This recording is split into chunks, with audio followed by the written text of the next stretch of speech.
কি হবে মনে হয়।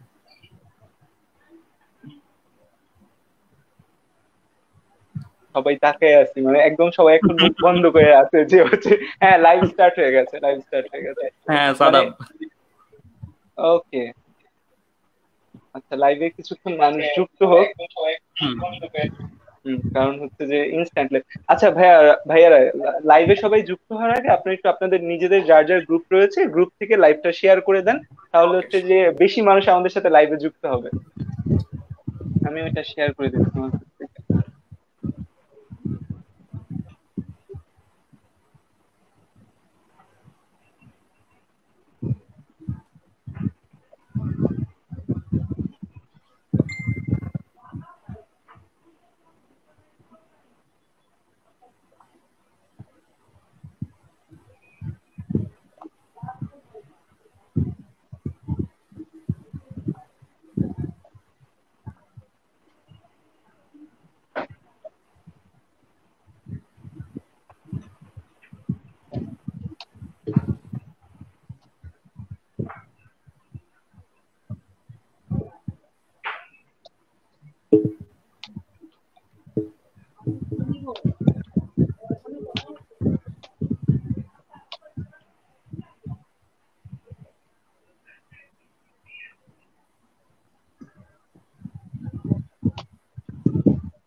ওকে, সো আমি শেয়ার দিয়ে দিয়েছি আমার গ্রুপ থেকে, এবং এখন আমাদের সাথে রাইট নাও লাইভে যুক্ত আছে।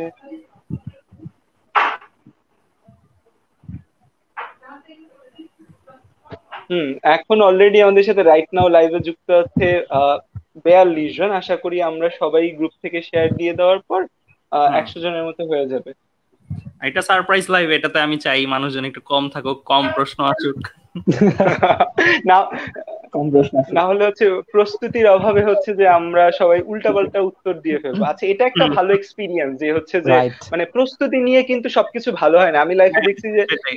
টু মানে আমাদের মেডিকেল কলেজ থেকে দেখা যায় অনেকবার প্ল্যান করছি যে না ফেব্রুয়ারি মাস আসলে বই মেলায় যাব বা হিরাজিল খিচুড়ি খেতে যাব, বাট দেখা যায় প্ল্যান করে জীবনে যাইতে পারি না। যেদিন প্ল্যান থাকে সেদিন নানা জনের নানা সমস্যা হয়, কিন্তু হঠাৎ করে আইটেম শেষে, মানে আমাদের ছোট ছোট এক্সাম হয় সেগুলোকে আইটেম বলে, আইটেম শেষে কেউ একজন বলতেছে দোস্ত চল খাইতে যাই বা দোস্ত চল বই মেলায় যাই, হঠাৎ হুটহাট করে যাওয়া হয়। তো হুটহাট হওয়া জিনিস ভালো হয়। তো আজকে আমাদের লাইভও ভালো হবে।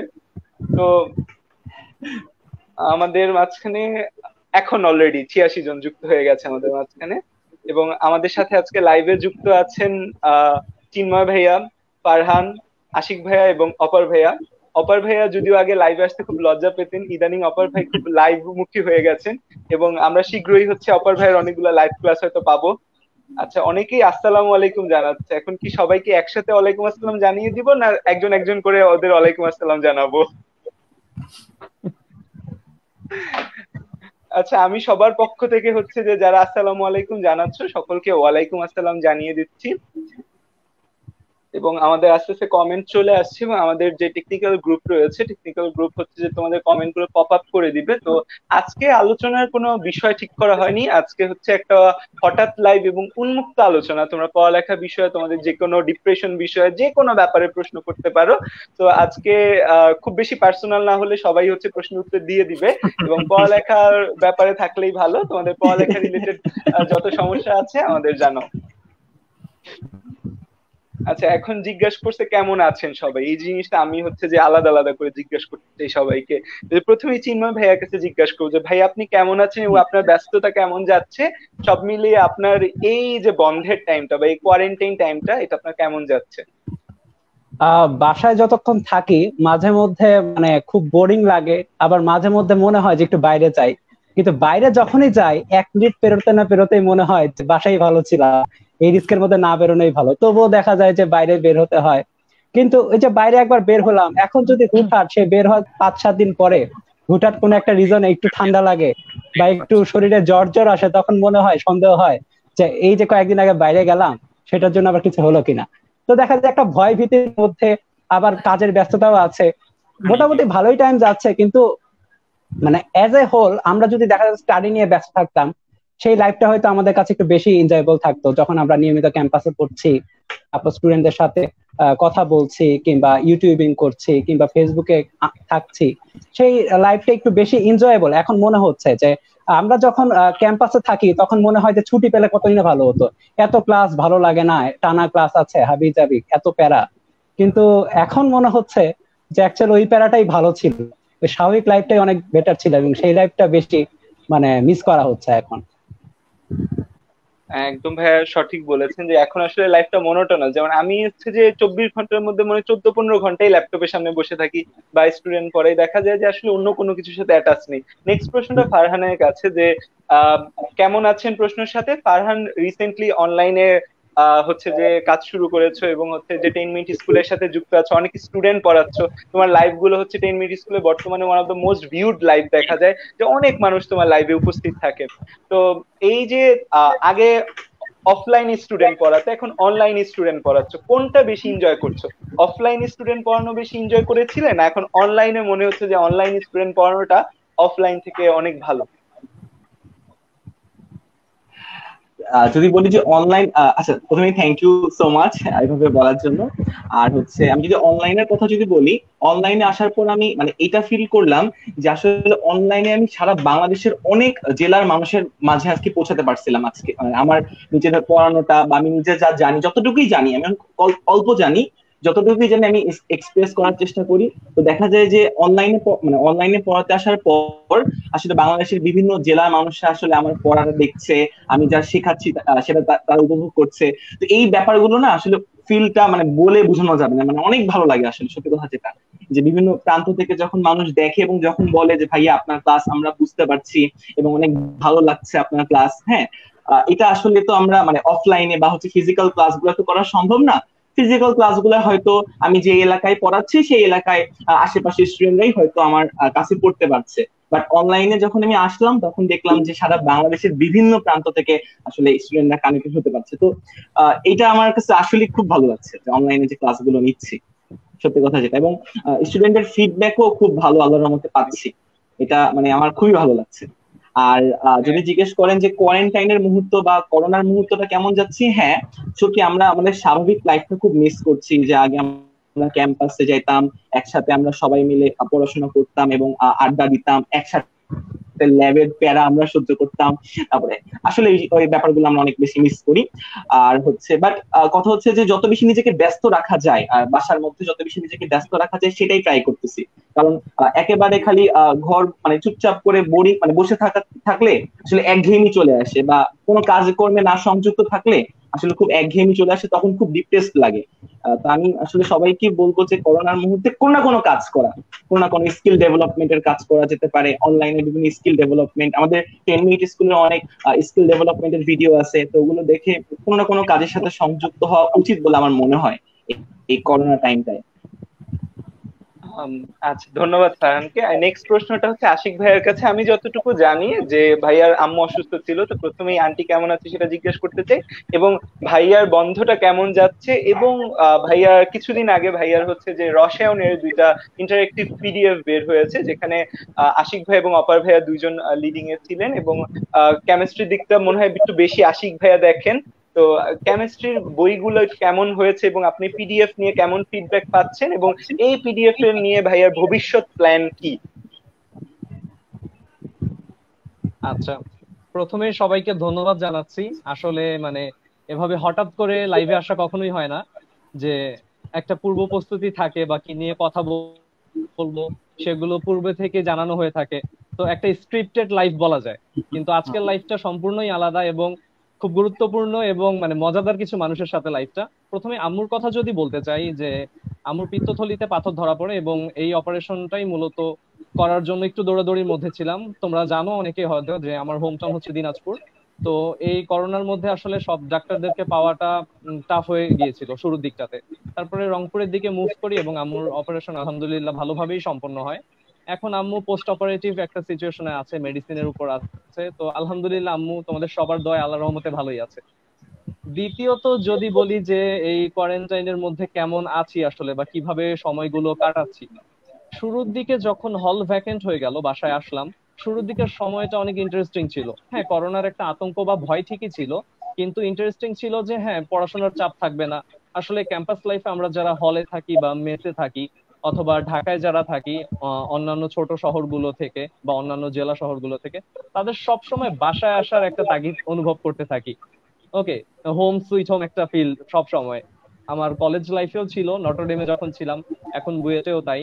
তো শুরুর দিকটাতে যে আচ্ছা বাসায় যাব, যে যেই যেই কাজগুলো জমে যায়, এমনি সময় ধরো কুরবানি ঈদে বা দুর্গাপূজার ছুটিতে আসা হয় বাড়িতে 5 থেকে 7 দিন বা খুব বেশি হলে 10-12 দিন।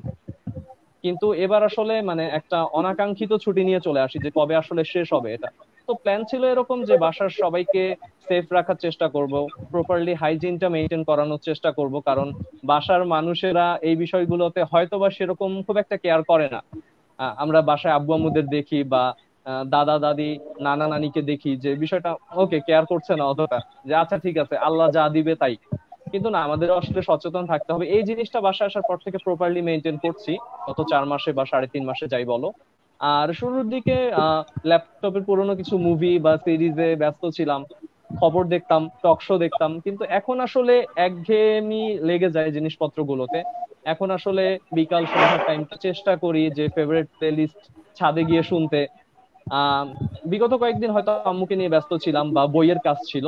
আচ্ছা, এবার বইয়ের প্রসঙ্গটাতে চলে আসি যেহেতু বইয়ের কথাটা উঠলোই। তো এই যে আমাদের ইন্টারেক্টিভ গাইড বা পিডিএফ গাইড বুক, এই জিনিসটার জন্য আসলে দুটা মানুষকে ধন্যবাদ না জানানো মানে নিজেকে খুব ছোট করা এবং তাদেরকেও খুব ছোট করা হবে। সেই দুজন হচ্ছে আয়মান সাদিক ভাইয়া এবং অপার। তো জিনিসটা বলতে পারো যে অপারের এক ধরনের ব্রেন চাইল্ড, এবং অপার 2016 থেকে আমরা, আমার অপারের সাথে পরিচয় 2016-তে উদ্ভাসের মাধ্যমে। আমরা তখন টিচার হিসেবে জয়েন করি মাত্র উদ্ভাসে। তো সেই সময় থেকেই আমাদের একটা প্ল্যান ছিল এই ধরনের কিছুতে আগানোর, বিশেষ করে অপার।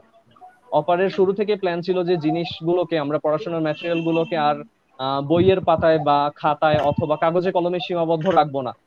যেহেতু বিশ্ব আগাচ্ছে, বাংলাদেশ ডিজিটালাইজড হচ্ছে, গ্লোবালাইজেশনের একটা যুগ, তো আমরা ধীরে ধীরে ওই দিকটাতে শিফট করব এবং সবকিছু অনলাইন বেসড হয়ে যাবে বা সফট কপিতে ধারণ করবো। এবং তোমরা হয়তো বা শুনে অবাক হবে বা জেনে অবাক হবে যে অপার কিন্তু উদ্ভাসেও প্রজেক্টরে ক্লাস নিত। ওর কিন্তু ফিজিক্স ক্লাসগুলো উদ্ভাসী ক্লাস 9-10 বা ইন্টারমিডিয়েট লেভেলে ও প্রজেক্টরে ক্লাস নিত, এবং ওই সময় থেকেই ওর জিনিসটার প্রতি আগ্রহ এবং জিনিসটা নিয়ে সামনে আগানো। তো আমরা রিসেন্টলি অপারের ফিজিক্স ফার্স্ট পেপার, আমার কেমিস্ট্রি ফার্স্ট এবং সেকেন্ড পেপারটা আসলো, এবং জিনিসটা নিয়ে আমরা খুবই এক্সাইটেড ছিলাম। তো স্টুডেন্ট ফিডব্যাকও আলহামদুলিল্লাহ ভালো। তো আশা করি তোমরা দেখেছো বইগুলো এবং স্টুডেন্টরাও দেখেছে যারা আমাদের সাথে এখন লাইভে যুক্ত আছে, বা ধীরে ধীরে তারাও সংগ্রহ করে ফেলবে বইগুলো। এবার বইগুলোর কথায় যদি আসি, বইগুলোতে প্রথমে আমরা যে জিনিসটাতে ফোকাস করেছি সেটা হচ্ছে যে একাডেমিক একাডেমিক পড়াশোনাটাতে আমরা পুরোপুরি ভাবে ফোকাস করেছি। এবং এই একাডেমিক লেভেলে একটা স্টুডেন্ট এই যে ইম্পর্টেন্ট বইগুলো, তো এগুলো পড়তে গেলে তারা কি করে, তারা হিমশিম খেয়ে যায় যে আমি কোন বইটা সিলেক্ট করব অথবা আমি কোন বইটা ফলো করব, বা পরীক্ষার আগের রাত্রেই বা কোন বই থেকে পড়বো, অ্যাডমিশনের জন্য কোন বই থেকে পড়বো। তো আমাদের আহ এখানে যেই ইনস্ট্রাকশনটা বা যেই সাজেশনটা, সেটা হচ্ছে এই পিডিএফ বইগুলো আসলে একটা নির্দিষ্ট প্যাটার্নে করা, যেটা যে কোনো বইয়ের সাথে যে কোনো সময় খুব ভালো মতন খাপ খেয়ে যাবে। অর্থাৎ তুমি যদি পিডিএফ, ইন্টারেক্টিভ পিডিএফ গুলোকে পাশাপাশি রেখে যে কোনো রাইটারের বই ধরে আগাতে যাও, তুমি কিন্তু কোনো মানে সেখানে গোলমাল খুঁজে পাবে না, বা আমরা যে দুশ্চিন্তায় ভুগি যে আমরা একটা প্যাটার্ন পাচ্ছি না পড়ার, একটা সিকোয়েন্স নেই পড়ার, যে এই টপিকটার পরে কোন টপিকটা পড়বো বা কিভাবে আগালে আমার সুবিধা হবে। তো একাডেমিকে আমাদের ইন্টারমিডিয়েট ফার্স্ট পেপার এবং সেকেন্ড পেপারে এই জিনিসটা খুব ভালোভাবে ক্লিয়ার করা আছে। এবং আমি এবং অপার মনে করি, বা স্টুডেন্টরা ইতিমধ্যে অনেকে বই হাতে পেয়েছে যারা ইন্টারমিডিয়েট লেভেলটা শেষ করে ফেলেছে। বিশেষ করে আমরা যদি 2020 সালের এইচএসসি পরীক্ষার্থীদের কথা চিন্তা করি, তারা বইটার সবচেয়ে ভালো একটা রিভিউ দিতে পারবে, বিকজ তারা এই intermediate first paper second paper পড়েছে এবং বইটা মাত্র হাতে পাচ্ছে। আর এর পাশাপাশি আমি যদি বলি যে বইটা নিয়ে আমাদের ফিউচার প্ল্যান কি, বইটা নিয়ে ফিউচার প্ল্যান হচ্ছে বইটাতে যেহেতু শুধুমাত্র আমরা একাডেমিক পড়াশোনাটাকে আপাতত রেখেছি, আমাদের সামনে প্ল্যান হচ্ছে আমরা টেস্ট পেপারের দিকে আগাবো। যেহেতু একাডেমিক পড়াটার পরপরই আমাদের যে জিনিসটা গুরুত্বপূর্ণ হয়ে পড়ে সেটা হচ্ছে টেস্ট পরীক্ষার পরে স্টুডেন্টরা বলে যে ভাইয়া এখন কি করব আসলে।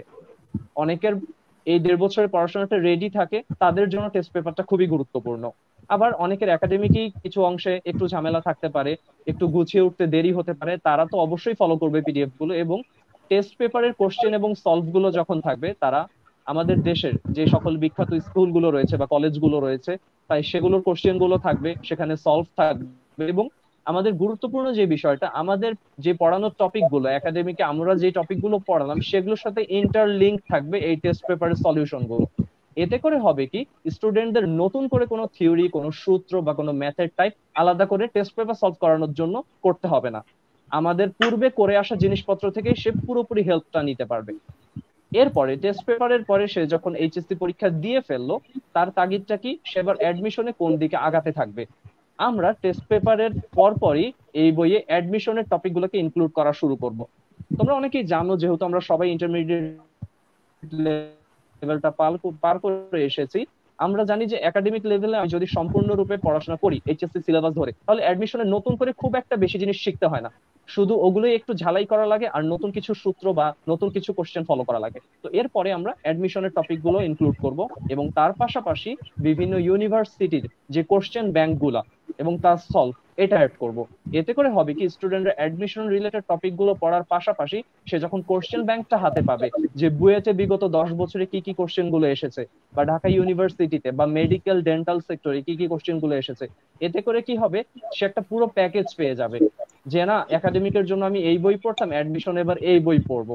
তো সেই বিষয়টার জন্য এই বইটা তার খুব গুরুত্বপূর্ণ একটা ভূমিকা পালন করবে, যাতে সে এক প্যাকেজে অনেক কিছু পেয়ে যাচ্ছে। এবং তোমরা জানো যে আমাদের ইন্টারেক্টিভ পিডিএফটা একবার কিনে ফেললেই পরবর্তী ভার্সন গুলো সে আপডেট হওয়ার সাথে সাথেই পেয়ে যাবে, এবং একদম ফ্রি বা বিনামূল্যে। তো এতে করে তার নতুন করে বই কেনার আর ঝামেলাটুকু থাকছে না। তো এই হচ্ছে আমাদের বই নিয়ে ফিউচার প্ল্যান। তো আশা করি বই সবাই পছন্দ করেছে এবং সবাই খুব ভালোভাবে গ্রহণ করেছে, সবার খুব পজিটিভ রেসপন্স পাচ্ছি, ফিজিক্স বলো বা কেমিস্ট্রি বই বলো। এখন বাকিটা উপরওয়ালার হাতে, এবং স্টুডেন্টরা কতটুকু পড়াশোনা করছে এটার উপরে। বুঝতে পারলাম যে ভাইয়াদের বইটা এখন আপাতত একাডেমিক ওরিয়েন্টেড আছে, পরবর্তীতে এখানে টেস্ট পেপার এবং অ্যাডমিশন টেস্ট রিলেটেড সবকিছু অ্যাড করা হবে। এবং যারা বইটা কিনেছো, এখন বইটা কিনে হয়তো হচ্ছে যে অনেকে ভাবতো যে মাত্র একাডেমিক আছে, যে আমার তো অ্যাডমিশন কভার হচ্ছে না বা আমার টেস্ট পেপার কভার হচ্ছে না, তাদের হতাশ হওয়ার কিছু নেই। তোমরা পরবর্তী যখন আপডেট গুলো হবে সেই আপডেট গুলো পেয়ে যাবে। এটা হচ্ছে যে অ্যান্ড্রয়েড ফোনের মতো, অ্যান্ড্রয়েড একটা ফোন কিনলে যখন দেখা যায় যে নতুন নতুন যখন অ্যান্ড্রয়েড আপডেট আসে সব চলে আসে, এখানেও চলে আসবে, নতুন আবার একটা ফোন কিনা লাগবে না তোমার আপডেট আসার জন্য। তো আমাদের এখন বইগুলো যেমন দেখা যায়, আমাদের একাডেমিক যে বই আছে, বিশেষ করে আমি বায়োলজি পড়াই, আমি আর বায়োলজির যে বইগুলো আছে, যে জুলজির জন্য আজমল স্যারের বই, বোটানির জন্য আমরা পড়াই আজমল স্যার, আবুল হাসান স্যার। আজমল স্যারের বইটা প্রতি 3 থেকে 4 মাস পর পর আপডেট হয়, প্রতি 3 থেকে 4 মাস পর পর আপডেট হয়। তো দেখা যায় স্টুডেন্টরা যে কয়বার বই কিনা লাগে, মানে হচ্ছে আমি হচ্ছে বই কিনতে কিনতে আজমল স্যারের বই কিনে আমার বাসা এতগুলা বই জমে গেছে, যে মানে কয়েক মাস পর পর আপডেট হচ্ছে, এবং আপডেট হলেই দেখা যায় আমাদের কি করতেছে, নতুন বই কিনা লাগছে। বাট এই পিডিএফ গুলার সুবিধা এখানেই যে পিডিএফ গুলো যখন আপডেট হবে, আপডেট গুলো অটোমেটিক চলে আসবে। এবং আসলেও বিশ্বের ভবিষ্যৎ কিন্তু এই পিডিএফ বা এই জিনিসগুলো। আচ্ছা, অপার ভাইয়ার কাছে আমি জিজ্ঞাসা করতে চাই, ভাইয়ার ভীষণ পড়ালেখাটাকে সহজ করার পেছনে, ভাইয়াকে আমি এইবার যখন ভাইয়ার জন্মদিনে উইশ করছি, তখন ভাইয়া আমাকে রিপ্লাই দিছে যে চলো একসাথে পড়ালেখাটাকে আরো সহজ করি। তো ভাইয়ার ভীষণ অবশ্যই বাংলাদেশি স্টুডেন্টরা আরো অনেক বছর পর উপকৃত হবে। তো আমি ভাইয়াকে আসলে জিজ্ঞেস করতে চাই, এই যে ভাইয়ার পিডিএফ এর ভিশনটা বা এই যে ইন্টারেক্টিভ পিডিএফ বা পড়ালেখাটাকে সহজ করার যে ইচ্ছাটা, এই ইচ্ছাটা আসলে ভাইয়ার কোথা থেকে জাগ্রত হয়েছে, কবে থেকে জাগ্রত হয়েছে, এবং কোন জায়গা থেকে ভাইয়া এই আইডিয়া গুলো পেয়েছে, যে পিডিএফ বুক, তারপর হচ্ছে যে এরকম অ্যানিমেটেড স্লাইড, এই যে নতুন একটা কনসেপ্ট নিয়ে আসে, এই কনসেপ্টটার জন্ম বা এই কনসেপ্টটার ইতিহাসটা আমি জানতে চাই ভাইয়ার কাছ থেকে। আচ্ছা, আমি প্রথমে একটা জিনিস বলতে চাই, সবাইকে জিজ্ঞেস করলা কেমন আছেন, আমাকে জিজ্ঞেস করলাম কেমন আছেন। আপনাকে দেখেই ভাই হাসি খুশি লাগতেছে, একমাত্র বিবাহিত দেখে এই জিনিসটা হয়েছে আমার সাথে। ভাই মানে আপনার তো খারাপ থাকার কোনো কারণ নাই ভাই, আমাদের সবার খারাপ থাকার কারণ থাকতে পারে, আপনার তো খারাপ থাকার কোনো কারণ থাকতেই পারে না, তো দ্যাটস ওয়াই আপনাকে জিজ্ঞাসা করবো না। তো যাই হোক, আমি মনে মনে রেডি করে রাখছিলাম কি কি বলবো, দেখি যে প্রশ্নই আসলো না। তো যাই হোক, পিডিএফ ব্যাপারে আসলে মোটামুটি যা বলার সব বলছে, মোটামুটি অনেক সবকিছুই বলে ফেলছে। তো আমাদের পরবর্তী প্ল্যান যেগুলো, ওইগুলোর ব্যাপারেও টেস্ট পেপারের কথাগুলো তো বললো। টেস্ট পেপারের ক্ষেত্রে নর্মালি যেমন আমরা প্রায় ফেস করি যে আমাদের গ্রুপের কোশ্চেন গুলো বা তোমাদের প্রত্যেকের গ্রুপের কোশ্চেনও আমি দেখি মোটামুটি। তো কি থাকে, এক টেস্ট পেপারের ছবি তুলে দেওয়া থাকে যে ভাইয়া ঘ নাম্বারটা কি হবে, গ নাম্বারটা কি হবে, এরকম থাকে।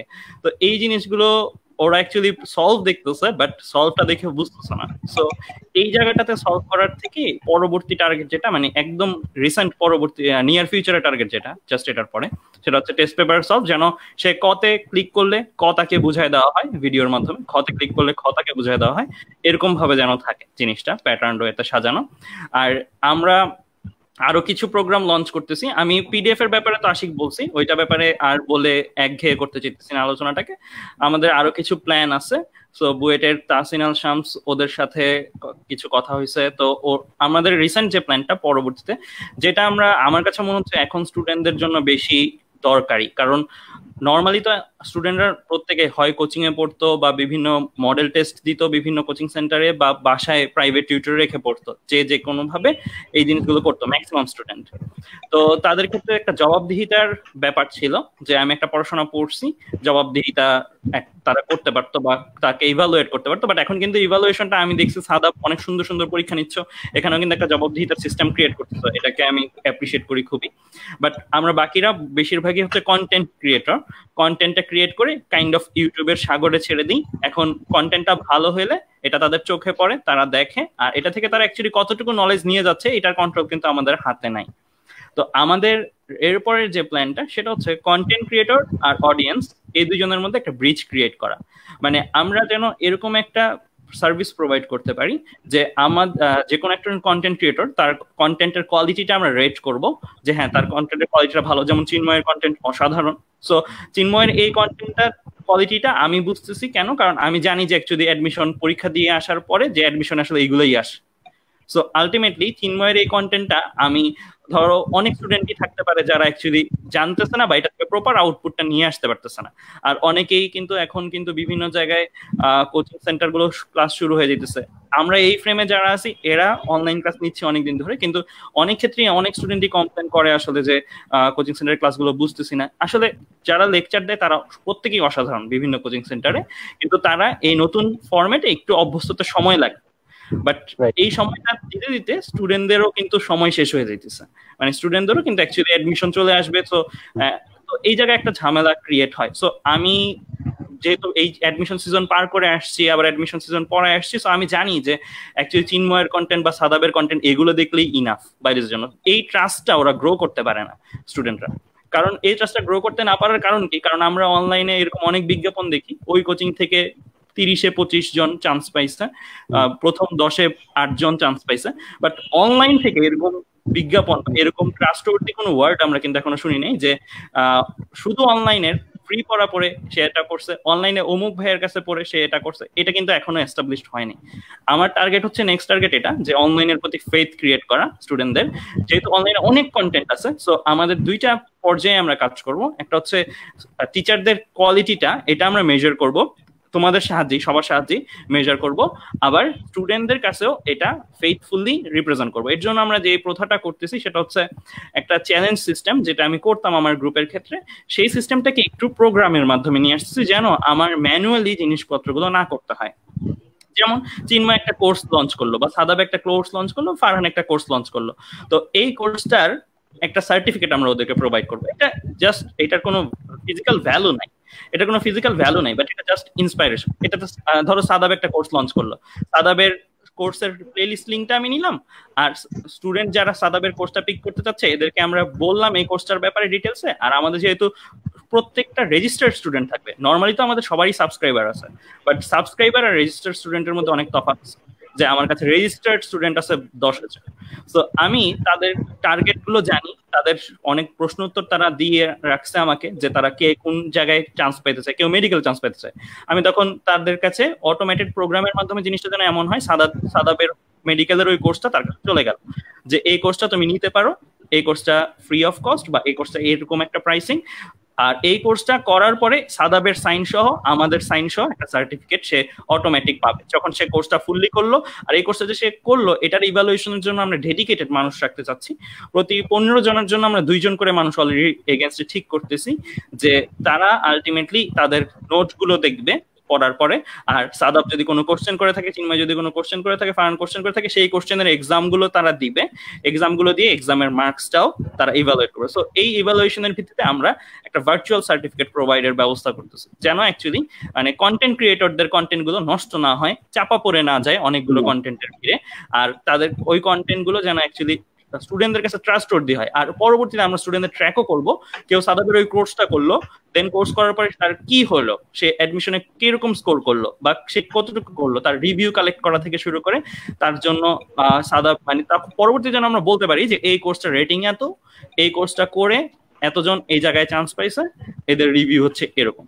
সো আমার অনলাইনে এরকম একটা কিছু ক্রিয়েট করার ইচ্ছা, যেন অনলাইনেও কেউ মানুষ ট্রাস্ট করতে পারে, সেইভাবে ট্রাস্ট করে অনলাইনের কোর্সগুলো গ্রহণ করতে পারে। এটা একটা পরিকল্পনা।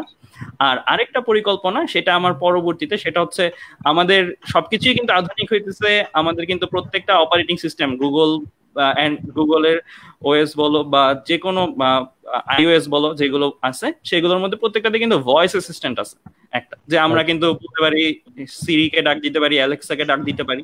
ডাক দিয়ে কিন্তু আমরা এরকম জিনিসপত্রগুলো করতে পারি যে আমার লাইটটা অন করে দাও, আমার লাইটটা অফ করে দাও, এরকম করতে পারি।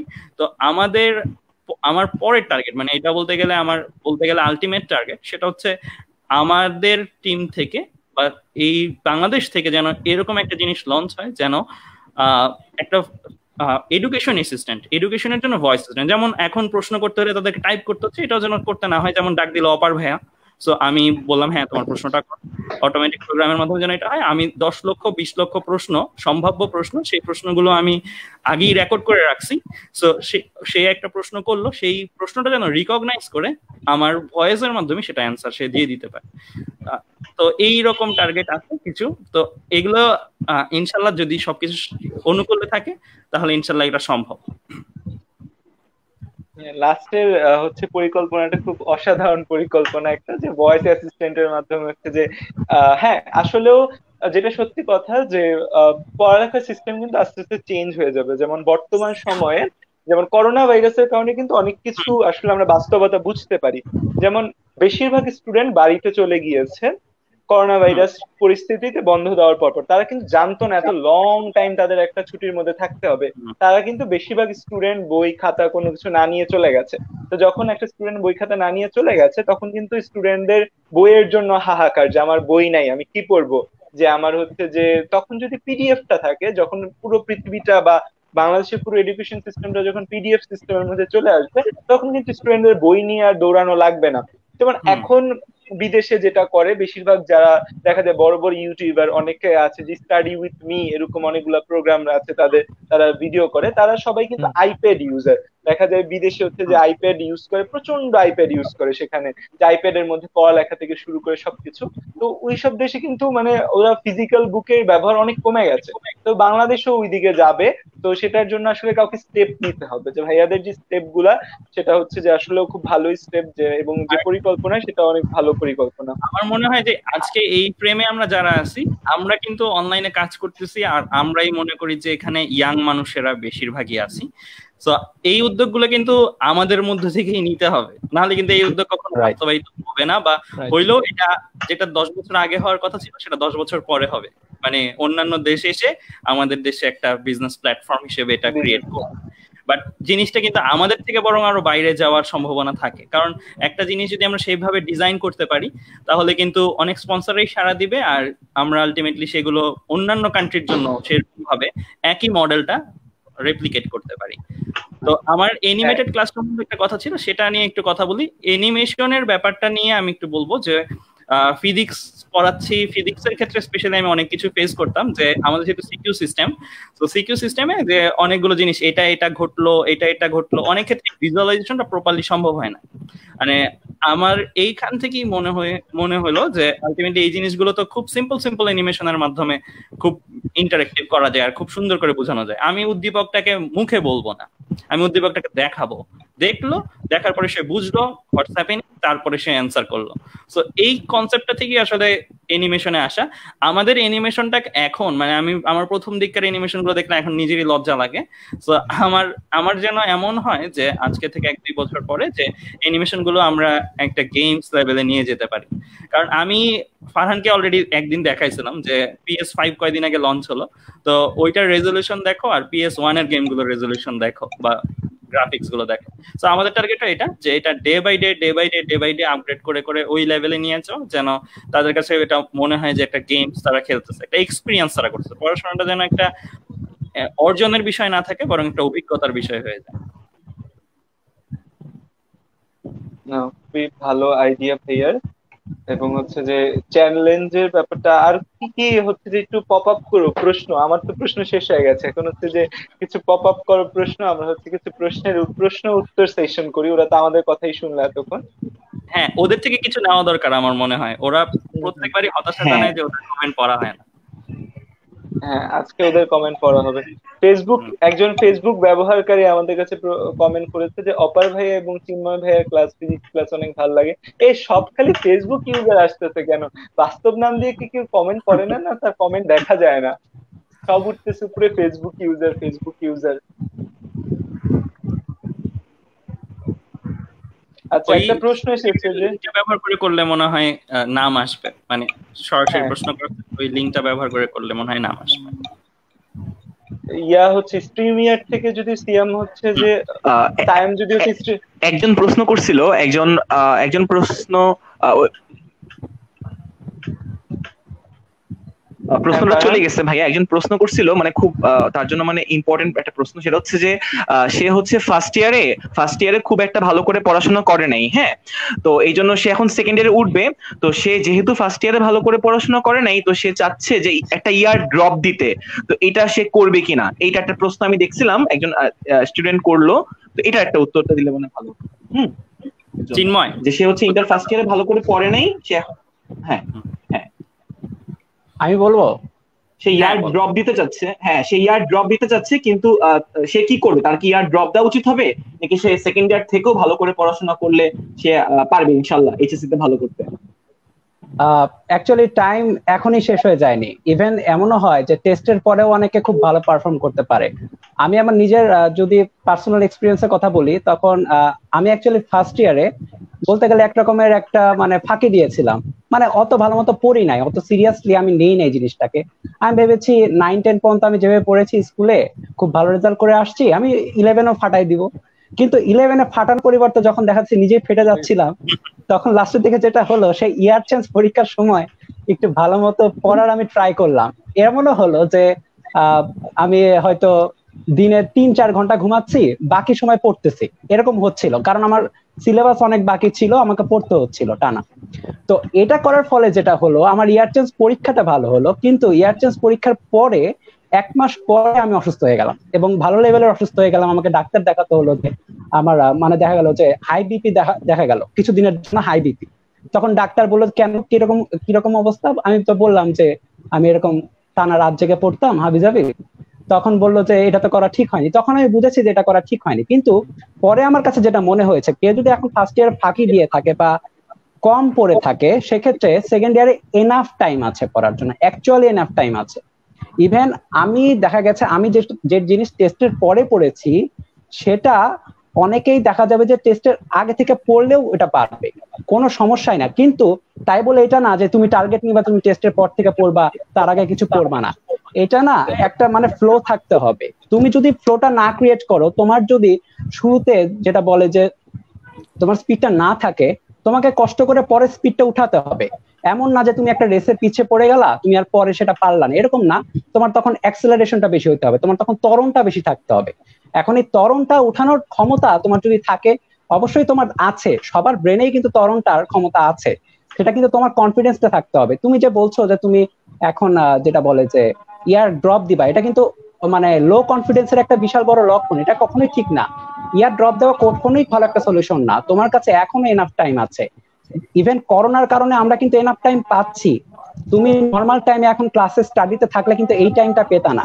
তুমি যখন যে টাইমটা পাচ্ছ প্রথম থেকে, তুমি ধরো যে এতদিনে তুমি একটাও টাইম ইউজ করো নাই, কালকে থেকে শুরু করো, কোনো সমস্যা হবে না। তুমি যদি দিনে 8 ঘন্টাও ঘুমাও, তোমার কাছে 16 ঘন্টা আছে ইউটিলাইজ করার জন্য। 16 ঘন্টার মধ্যে তুমি দেখা গেল যে 4 ঘন্টা তুমি বাকি অন্যান্য কাজ করলা, কিন্তু দেখো বাকি 12 ঘন্টা তোমার কাছে আছে। 12 ঘন্টা কিন্তু এনাফ টাইম যে কোনো একটা সাবজেক্ট পড়ার জন্য বা যে কোনো কয়েকটা সাবজেক্ট একসাথে পড়ার জন্য। এটা নিয়ে মানে যেটা বলে যে হতাশা হওয়ার কিছু নাই, কিন্তু একটা কথা যে ত্বরণটা তোমাকে উঠাতে হবে। তুমি যদি লেট করো তোমার কিন্তু কষ্ট তখন বেশি হবে, তুমি এখন থেকে শুরু করলে কষ্ট আরো কম হবে। তবে অনেকেই আছে যারা আসলে টেস্টের পরেও অনেক ভালো রেজাল্ট করে। ইভেন এমনও আছে এইচএসসির পরে অ্যাডমিশন টেস্টের আগে এত ভালো পড়াশোনা করেছে যে অ্যাডমিশন টেস্টে ফায়ারিং রেজাল্ট করেছে, মানে খুব ভালো সে পারফর্ম করেছে, এরকমও আছে। কিন্তু তাই বলে সবাইকে সেটা করা, মানে সবার সেটা করা ঠিক হবে না, কারণ সবার ক্যাপাবিলিটি সেম না। তোমার ক্যাপাবিলিটি বুঝতে হবে এবং তোমাকে আগে থেকে মানে তুমি যখনই বুঝছো যে তোমার প্রবলেম হচ্ছে সেটা সলভ করো।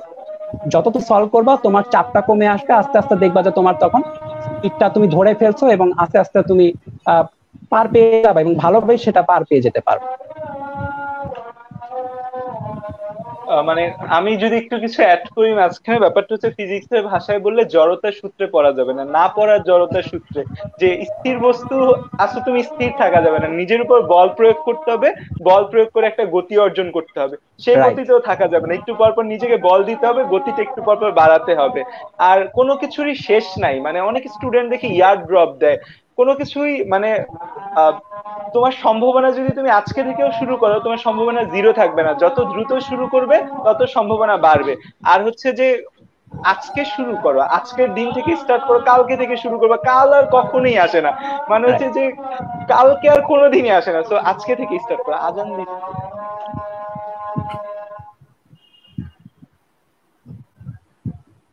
আচ্ছা একটা প্রশ্ন আসছে এখানে, একটা ইন্টারেস্টিং প্রশ্ন, আমি একটু দেখতে চাই। আচ্ছা একটা প্রশ্ন আসছে, সেই প্রশ্নটা হচ্ছে যে I wish all this three ভাইয়াস আর ইন এডুকেশন মিনিস্ট্রি। মানে এখানে একটা প্রশ্ন এসেছে যে আমরা সকলে যেন শিক্ষা মন্ত্র মানে শিক্ষা মন্ত্রী বা শিক্ষা মন্ত্রণালয়ে কোনো কাজ টাজ করি। আসলে এই কথাটার উত্তর আমি একটু দিতে চাই। ব্যাপারটা হচ্ছে কি, শিক্ষা মন্ত্রণালয়ে কাজ করার থেকেও বা সরকারের ভেতর কাজ করা থেকেও না একটা খুব ইম্পর্টেন্ট জিনিস হচ্ছে কি সকলের মনোভাব চেঞ্জ করা। কারণ সিস্টেমের থেকে সবচেয়ে বড় ব্যাপারটা হচ্ছে সকলের মনোভাব। আমরা যখন সকলে ভালো হয়ে যাব তখন কিন্তু আমাদের দেশে আর দুর্নীতি থাকবে না, তখন কিন্তু আমাদের দেশে আর আমরা যে জিনিসগুলো নিয়ে অভিযোগ করি সেই জিনিসগুলো থাকবে না। সো আমাদের নিজেদের আগে ভালো হতে হবে। আমরা মন্ত্রণালয়ের দোষ দিই, নানা কিছুর দোষ দিই। একটা ডিএসসি বা কোন জায়গায় জানি আমি একটা পোস্ট দেখেছিলাম, যে একটা পোস্ট দিয়েছিল যে তুমি যদি শিক্ষামন্ত্রী হতে তাহলে তুমি কি করতে।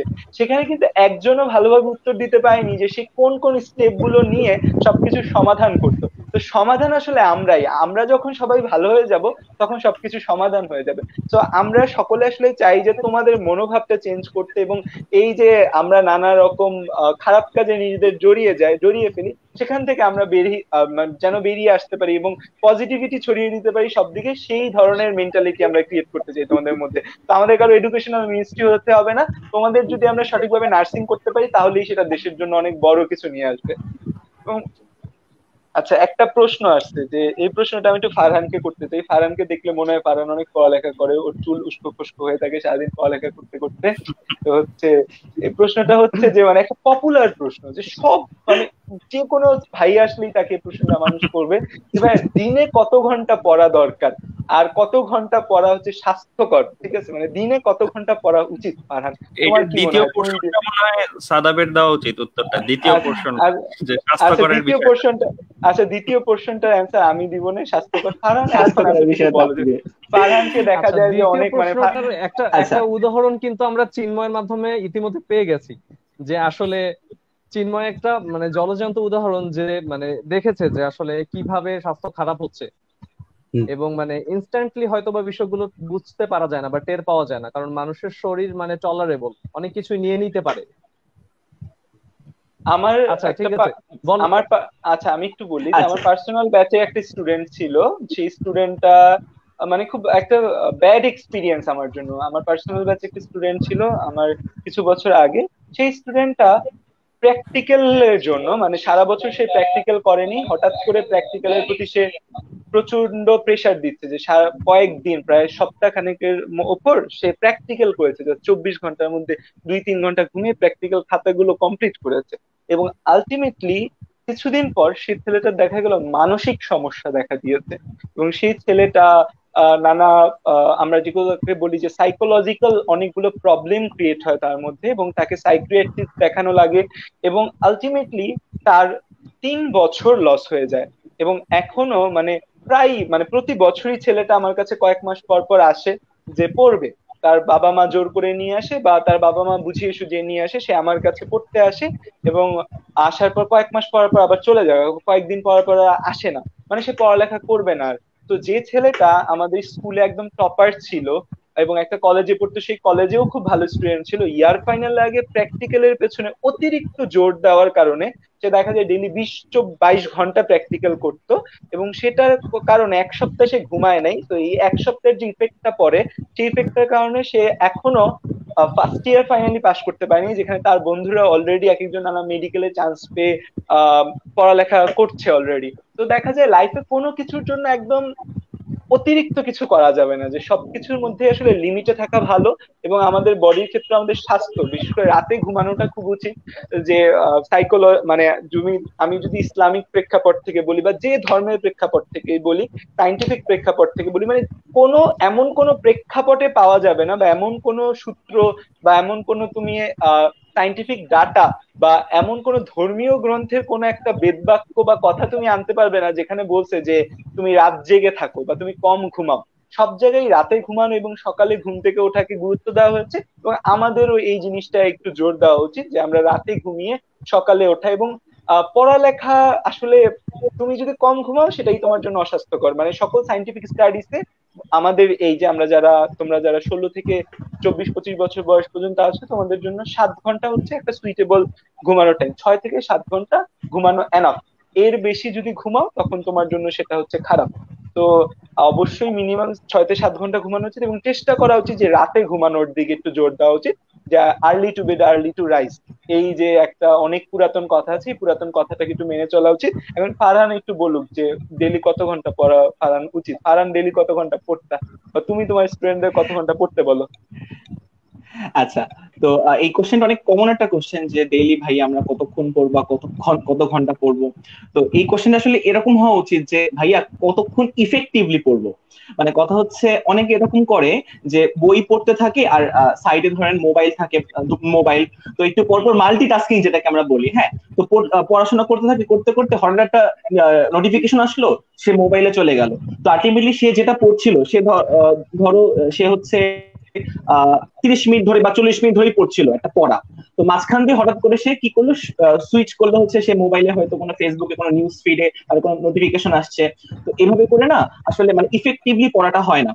তো আমি যদি বলি যে ইফেক্টিভলি আমার মতে 4 থেকে 5 ঘন্টা যদি ডেইলি পড়া যায় ইফেক্টিভলি, মানে কথা হচ্ছে একদম মনোযোগ দিয়ে একদম মনোনিবেশ করে যদি ইফেক্টিভলি 4 থেকে 5 ঘন্টা পড়া যায় এনাফ, মানে রেগুলার 4 থেকে 5 ঘন্টা।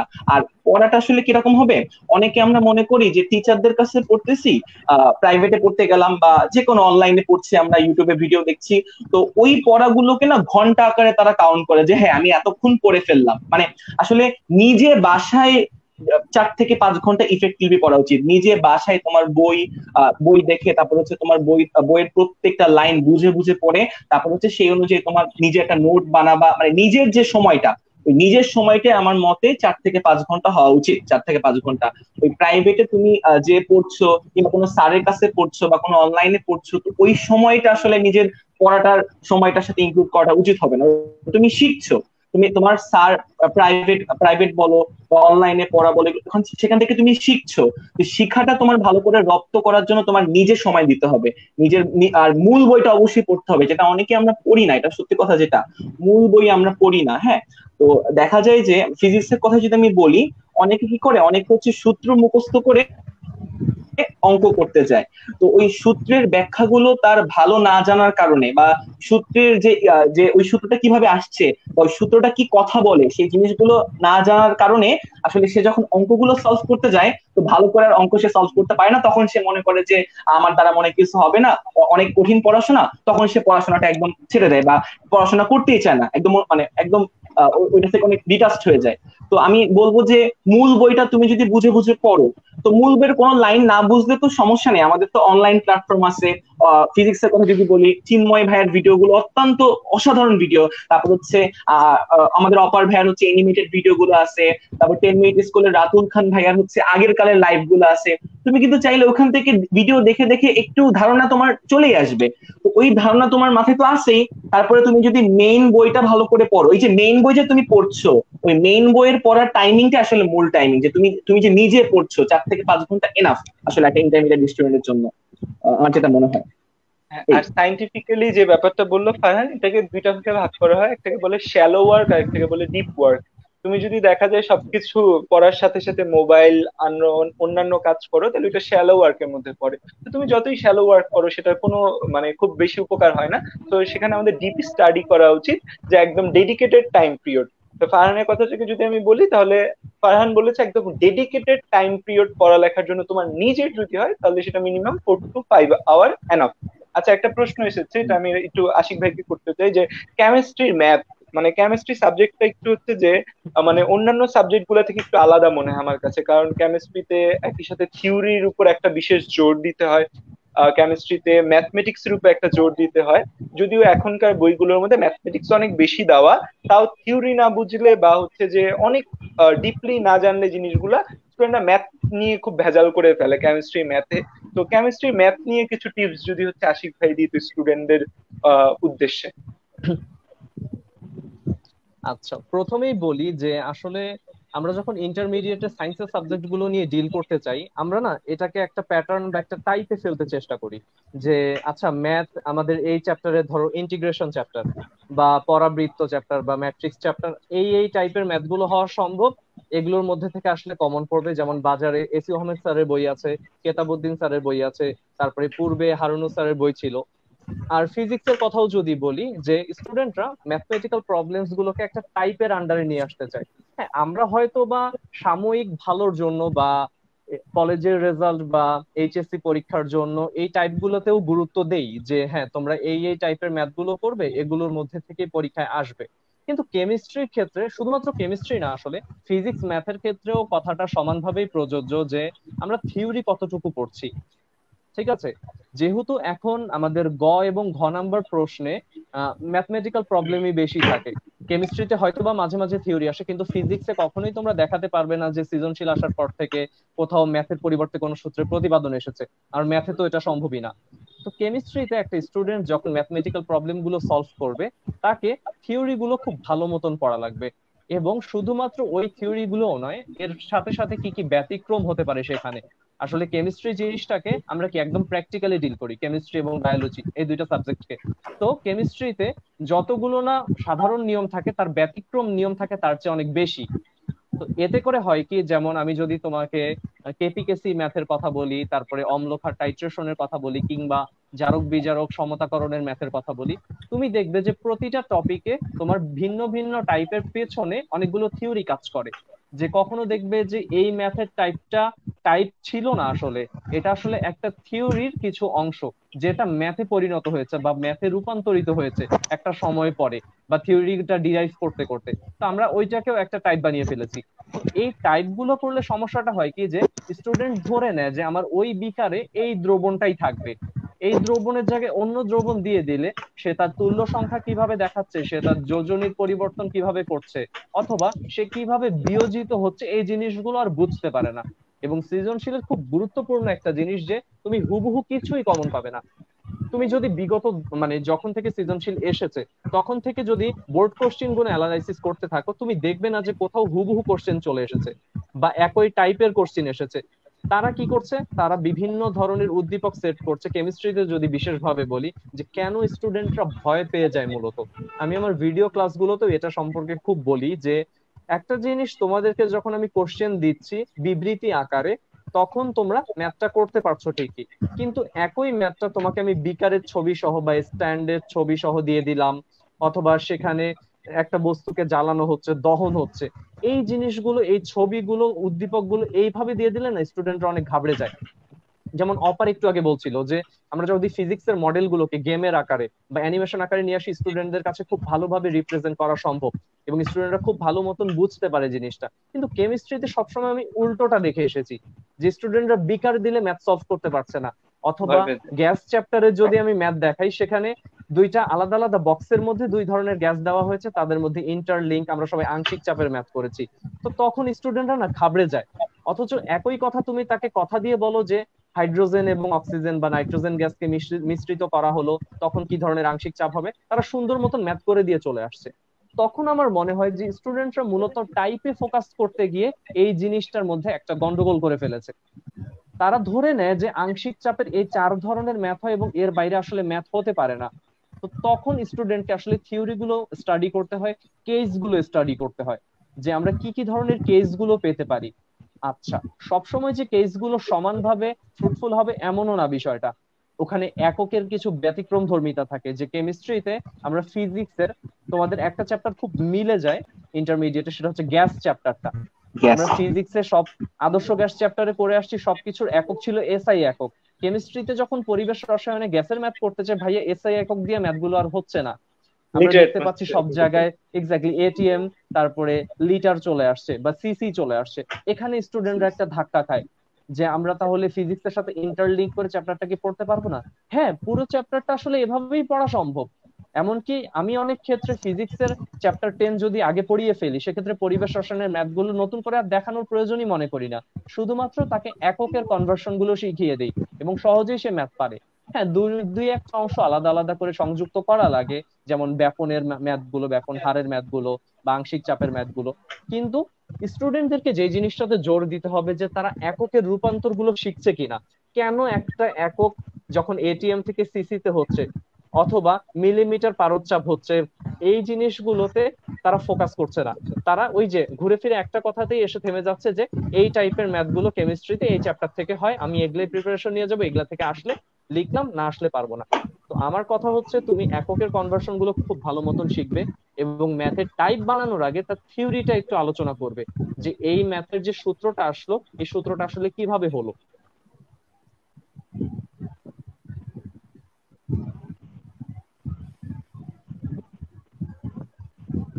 এরপরে স্টুডেন্টরা যে জিনিসটাতে গুরুত্ব দেবে সবচেয়ে বেশি, সেটা হচ্ছে কেমিস্ট্রিতে আমরা মনে করি যে এখানে ম্যাথ করলে হবে, কিন্তু হয় না আসলে।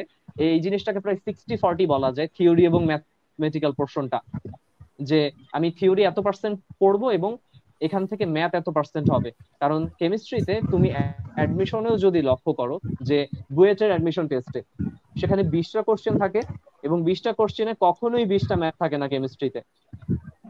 সেখানে 10টা সেখানে থিওরি কোশ্চেন থাকে, 10টা ম্যাথ থাকে, অথবা 8টা 12টা এরকম হয় বিষয়টা।